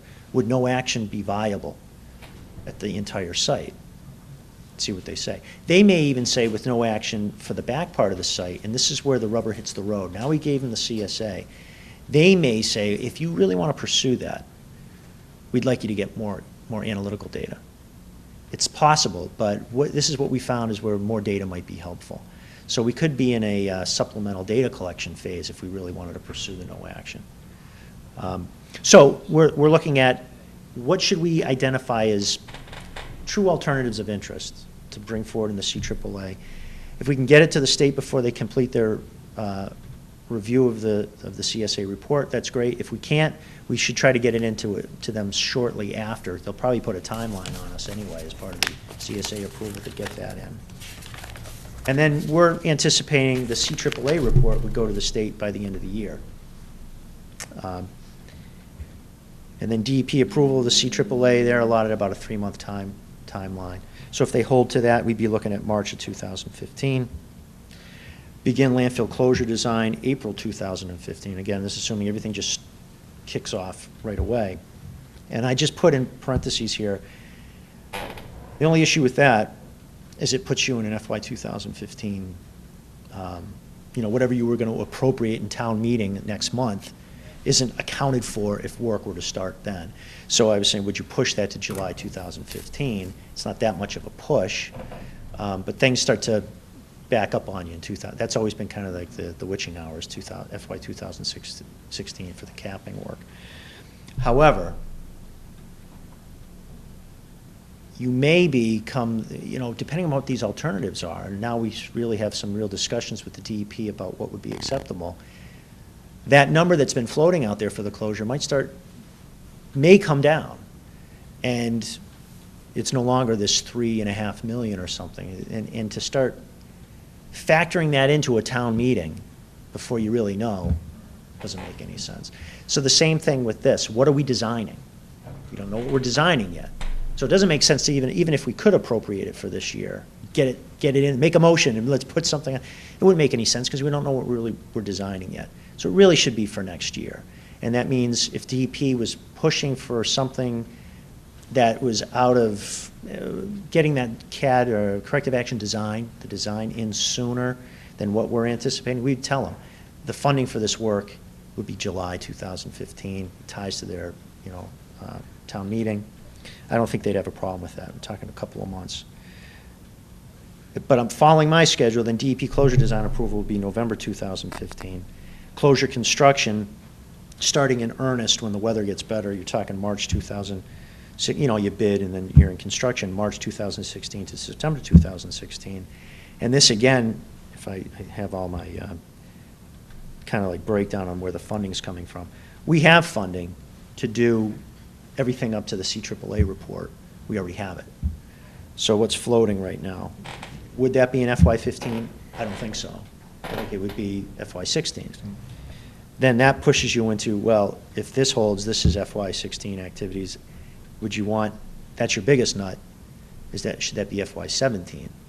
And that would be something that now's the time, depending upon what the DEP's review comments are on the CSA, if they put timelines in there, we probably want to start telling them what we think the timeline needs to be for funding purposes, earlier rather than later.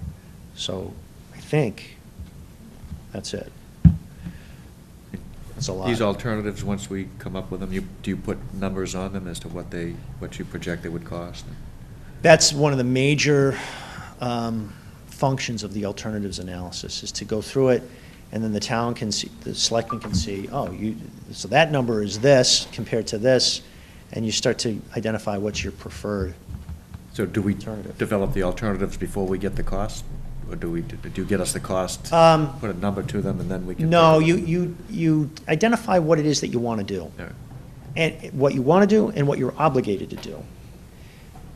And then you investigate those, and you do the cost estimates, and you include those in your report, and then as part of that process, you come up with a preferred alternative. The town selects the one it backs the most. If we can involve the DEP in the process, so we come up with, here's the alternatives we want to investigate, and then we share them with the state, and we say, what do you think of these? You've got the CSA report. We really feel that this less intensive closure activity, whatever it is, if it's no action with something in the front part of the site, whatever it is, if they say that seems reasonable, then we know it's worth pursuing it. If they come back and it's like, this doesn't seem like it's viable anymore, then I share that back with the town, and we realize, looking at a no action, it's probably going to be a throwaway alternative. And they're actually looking at more, at a minimum, they want you to do a 71 vintage. That might be the best you're going to do here. And you're the one who's engaged in conversations with the DEP representatives throughout this? Yeah, but I mean, it would be, if we're at the level that this starts to really take on some form, it would be, I would see Rick being there. But this, just scoping this, just coming up with something more than what you have in front of you there, something more than what we threw as several alternatives, that table that I have here. There were like 7 or 8 choices there. Yeah, something that just winnows that down. Yeah. Is the starting point. You put that in front of the state and let it start to take a little bit more shape, and then we're off. Okay. Just to go back, what you said initially, that no action, or whether we do something there, is probably going to require the town to do a 30-year sample. Yes. Whether we do anything or nothing happens. And if I understood you correctly, and I happen to agree with you, they're probably going to want us to do something in the front part if we're going to continue to do recycling there, so to speak. Yes. And that is approximately 4 acres, and in your estimation, would cost around $1 million to probably properly cap that, put a hard top on it so that we could have roll-offs, and that would become a recycling center? No, that doesn't necessarily include doing recycling there as well. If you wanted to do roll-offs and things like that, we had some, again, going back to 2007, we were carrying like $500,000 to do additional paving and retaining walls and things like that. So you'd think it would be retaining walls? It would be another $500,000 to do something like that? If you were doing just composting like you do right now, yep, I think you're probably in the $1 million okay, area. It's just going to be a flat Right. dense graded or maybe pavement. Right. Wearing surface. It's interesting, okay. And when would you need, I'm sorry, when would you need these alternatives? And obviously, we'd want to talk to the Board of Health, and the townspeople to allow input, so we all know we're all pulling the same direction. When would you really think we'd need to have these alternatives? Or you're saying we could narrow them down to 2 or 3, or just 2? Yeah, I mean, I think what I have up here, and what you have in front of you, is if you looked at them and you said, you know, I don't think this is viable let's not chase this one. You might have several of them come off. You might, I don't know if you'd identify something additive, but if we had what the Board of Health, Board of Selectmen felt were worthwhile to bring to the state as a refined set of When would alternatives. you need that by, Steve? June 1st? June 1st, okay. When you say need, Well, I'd like to have it, so. I would like to yeah. have it. I mean, you know, if this is going to take some time, it's going to take some time. But the state, generally, when you're doing a CAAA, you know, Abington's been very, very open with the community from the very beginning of this. And part of the process required that with bringing in material. Everything's been very public. A lot of CAAAs, you do them and you say, okay, this is what the DPW wants to do at this site. And there's really not a lot of discussion about it. So we want to do this, work that in as one of your alternatives. The other thing is we know we have to cap it, so that's going to be another alternative. And maybe we throw one other thing in that just allows us to do something less in one portion. Or maybe we look at excavating and doing less of a cap versus capping that area. Would it be less cost? Some sites, you know, that falls, it doesn't work for Abington that way. Oh, let's hog out an area and we'll consolidate waste. And if we consolidate to a certain number, we save a certain amount of money versus capping that. A lot of towns, they just, it comes out of the process almost one-on-one with the client. Here are the alternatives we want, put them in there, and we're off to the races with that. Abington, it's always worked where it's been more of a public vetting process. So DEP doesn't look at it like, here's your approval for the CSA, you have so many months to get you've got a month to get your CSA scope of work in. I'm sorry, your CAAA scope of work in. If you came back and said, we need more time because we want to involve more, whatever, you wanted to open it up a little bit more, I don't think they'd be averse to that. But it might be a little unusual for them because it doesn't happen all the time. Usually it's like, just take a look at these and see what we get. And there's going to be one in there that you're going to have in the back of your mind that you're going to prefer. And that's going to be the one that you're going to hope gets through. And at a minimum, that's the one out of 3. You generally want to have 3 in there. Okay. The 2 are no action and a standard cap. And So no whatever action, you comes- said, those are the 2 that are always there, right? Yeah, yeah. I mean, it's already been done, isn't it? I mean, aren't those basically our actions right there? That's the full, from my years here, of things that have come up at different times, that's putting everything on the plate. And it's breaking it down to front part of the site, back part of the site. The question would be, you know, you don't want to investigate all these things if you don't really, it's more costly from an engineering perspective. Why are we looking at all these different things and estimating all these different things for the mere purpose of overwhelming whoever needs to read it if none of them are, if some of them aren't really. Well, I wouldn't want to do number 4 until the state tells us you're definitely going to have to put something on top of it. That's right. That's right. So you would hold off on that until we get feedback from the state. You could, that's right. So now we're down to 4. It was easy. I mean, Yeah, that's, Actually, I think you're down to 3, but yeah. number So- one- number You're 1, heading 2, in the and right 3. direction. Honestly, I don't understand why it's, I mean, we've been, part of the since process. 2007, we've been talking about it, and the only reason we would import soil at the back is if we have to, if we're forced to. But is that what you're talking about? I thought that this is like the front end of it, but the back end is, based on these, whether you're gonna go with recreational development, solar. I mean, isn't that what you're kind of talking about? Yeah, I with mean, alternatives that? Yeah, those, it's one thing to do what you have to do to meet the regulatory requirements. Then are there certain things that you want to do at that site? And how do you work that in? And if there are no things that you want to do at that site, don't bother working them in. Yeah, If solar's, Exactly. But I thought we were only gonna do the things on the back of the site if we were forced to import soil. I thought that was like, okay, well, we might as well make the most of it. We're gonna import soil to save some money because we would get paid to, we wouldn't. I'm not sure because we were forced to import soil. I think that was one. No, way there was back, no I think forcing of it. It I was, think that was if one you're of the gonna have a things- 3 That was well million. before this board was here, but. Yeah. Yeah, I think, to Ken's point, I think if you're forced to do a standard cap, that's expensive. So in order to offset the cost of that, you would look at a fill option that could help offset some of those costs. And if you're going to do that, well, what are we designing? What are we bringing soil into design? And that's where post-closure uses like recreation then become a different decision than if you could avoid having to do any of that at all. So I think that's a relatively unique opportunity in this case than I know have had the opportunity to deal with in the past. So I think would be helpful for us internally is to start with some of our department heads, start talking about what might be alternative locations for a compost facility that exist right now. That may be a Parking lot right out here. And what the cost for that would be, because of. yeah. So, You're right. and just for, I should have mentioned earlier, the information that the Board of Selectmen has was forwarded to the Board of Health last week.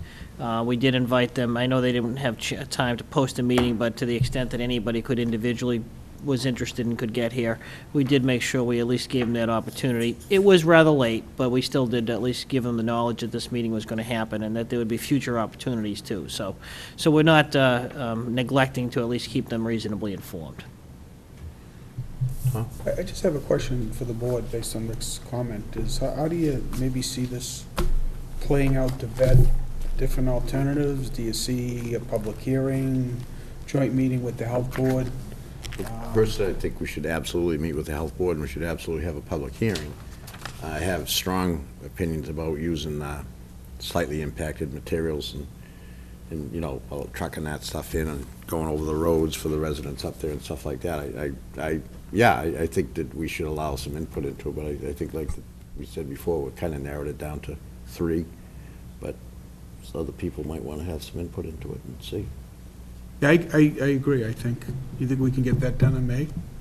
I think we should. I think if Steve's been very good, by the way, and very informative about him. If it would help him to have something done by May, is that possible by you, Rick? Yeah, if you would like, we can try and schedule a joint meeting with the Board of Health at your next meeting to discuss I would like options, that. and follow that up with, I don't know if you want to hold specifically a public hearing or have a meeting with the Board of Health, at which time you allow the public to provide comment during that. I know it's not typical to allow that during a discussion, but we could try to piggyback those two discussions at once if you would like. Would you consider just having like a single agenda item, just given, in my mind, Yeah. May's going to be very busy budget, and True. to me, if we could just have this as a single agenda item early, not to That would be add fine. inconvenience, but it just feels to me like that might be the way to go with this.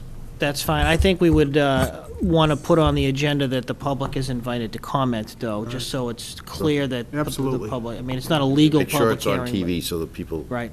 at least. We can look to set that up for your first meeting in May, if the Board of Health schedule. So that's, obviously, we don't need a vote to that effect, but if that's the board's wish, we can look to. Well, the move first forward meeting, I on think that. what Tom's saying, and I agree with that, I don't know what my other colleagues here, but we're just one specific item, it would be Not special. necessarily our regular Not business a regular meeting. business meeting, I'd like This to is be out of able. sight. Oh, I'm Cycle. sorry. You're talking about a separate meeting Separate meeting. altogether. I'm Okay. not a big fan of Another these night where out you for you Yeah, bundle a fair bunch of enough. stuff in and we're here Yeah, till 9, it's a and, very important decision, again, I agree. yeah. That's fine. Yeah. Okay. The only other thing I'd like to say, and again, I think you commended Steve, but I just found as a longtime Abington resident, and I don't know if this is going on the website, but I found the first couple of pages from a history viewpoint Yes. fascinating, because, he knew some of the players up there in the 40s, and, 60 Julie Bianchi, who you knew, Mike, and, going forward, and your predecessor, and it just lays out the history and how we got to this point, so very nicely done, and I thought your report was pretty Oh, concise, so. thank you. Other questions? No. Okay. Steve, we'll get on that, and we'll certainly get back to you and let you know what's going on. Thank you very much. So the takeaway is that we'll try to set up a meeting with the Board of Health at maybe at one of their regularly scheduled meetings, I don't know. That would be fine, as long as, yeah. And I assume we'll try to coordinate that with what Steve's schedule, because it would only make sense that he be there for that. You would want to be Help there, guide Steve, the wouldn't you? discussion. Yeah. I think it would make sense. No be pressure, great. but. I'll talk to you, Rick, because I think it might also be helpful to do some informal discussion with the state ahead of time, to get a read from them.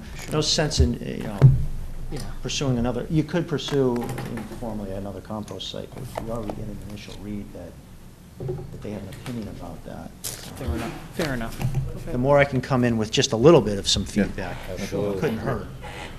All right, sounds good. Thanks, Steve. Thank you. Thank you. Okay, approval of minutes, March 24, 2014, open session. Move they be approved. Motion by Mr. Burbine, Second. second by Mr. Coyle. Any further discussion? Not all in favor? Aye. All opposed? That's unanimous. We have town manager's report, which we've already done. Did. Public comment? I got a couple things. Yes. This may be my last meeting, so I just wanted to make sure that the board didn't drop the ball in the intersection that I brought up at the last meeting, the Washington Street and Adams Street, where they meet. So I just wanted to make sure that we followed up on that and tried to maybe investigate ways to make it less hazardous. I actually have some information on that. We did check into that. There has not been a traffic study done there. We checked with OCPC. They said they can certainly do one should the board wish them to. We checked with the police chief, and he hadn't heard of any reports of that being a dangerous intersection, but certainly thought doing a traffic study would be fine. So if you want, we can go ahead and proceed with that. But was there something else done a while back at Plymouth Street and Monroe that we might be able to piggyback off of and maybe Well, utilize? They turned that intersection. That was a while ago, though. Remember that? Brighton Street. Yeah. Yeah, it's Monroe, up remember? I was led to they- believe there was something done that may be similar that we might be able to utilize. They Again, could I have it don't in know. their records. I mean, they're very, Yeah, Old Colony Planning Council, I believe Yeah, that's who used it. they said they'd Very, be very happy to good. do a study if we want them. yeah, so maybe if we could follow up with Old Make a Colony. motion to ask them to pursue it? Is that the way it works? Yeah. or- Yeah, that would be fine. Yeah, because yep. I don't think we need a motion. I think we just Yeah. do it, Okay. because it's you. All right. And the other thing I had was, a couple weeks ago, I noticed, I don't want to name the business, but there's a couple businesses in town that had some new funky, like really bright neon pinpoint lights, and they were very distracting. I mean, they were very bright. They were.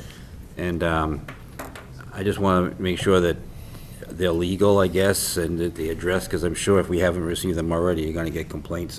I mean, I went by there and they were really bright, and then I went by another time and they were either off or they were lower or they were aiming down, but I think you're shaking your head, so you know what I'm talking about. I do, It's I actually. More than one location. Mrs. so- Jameson and, well, we spoke, I had talked to Dory about it and investigated what, you're absolutely right. They, Marshall has gone out to a couple of the businesses, and there are some other things, not to get into it right now, but there are some other things we're gonna have to start looking at and tightening up on, signs and different things like that we should take a little bit more proactive approach on what's going on. Well, before the neighbors start to come in and complain, I like to try to, nip it, No, but if absolutely. it's Kenny, I'll tell you not what, legal. I'll tell you what, you going down the street there, and the one I saw, you couldn't look. There was Yeah. a so set of bright, lights there, and it was very Yeah, bright. you could not look. Yeah, and I can let you know that the building commissioner spoke with the 3 establishments and found out that it was excessive lighting, particularly at night, not in compliance with the general code, so he's directed them to change that lighting. So we'll monitor that to make sure that that's the case, because we did receive resident complaints. It was very distracting, especially at night. But if they're just distracting you, maybe we should move on. That's. Well, when I drove by, your car was blocking most of the lights, but Anybody else? I got under public comment, this is Mr. Donovan's, would be his last meeting. He was not able to be with us tonight, and I would feel badly. Kevin has been a very good member of this board since my tenure on here. He's helped me a lot, and he's got a great sense of humor, and I had Dory, we had a proclamation we were going to give to him, but One of them is that Kevin has served on many boards and committees throughout the years, and in fact, he's been on the Park and Rec Commission. He served as moderator.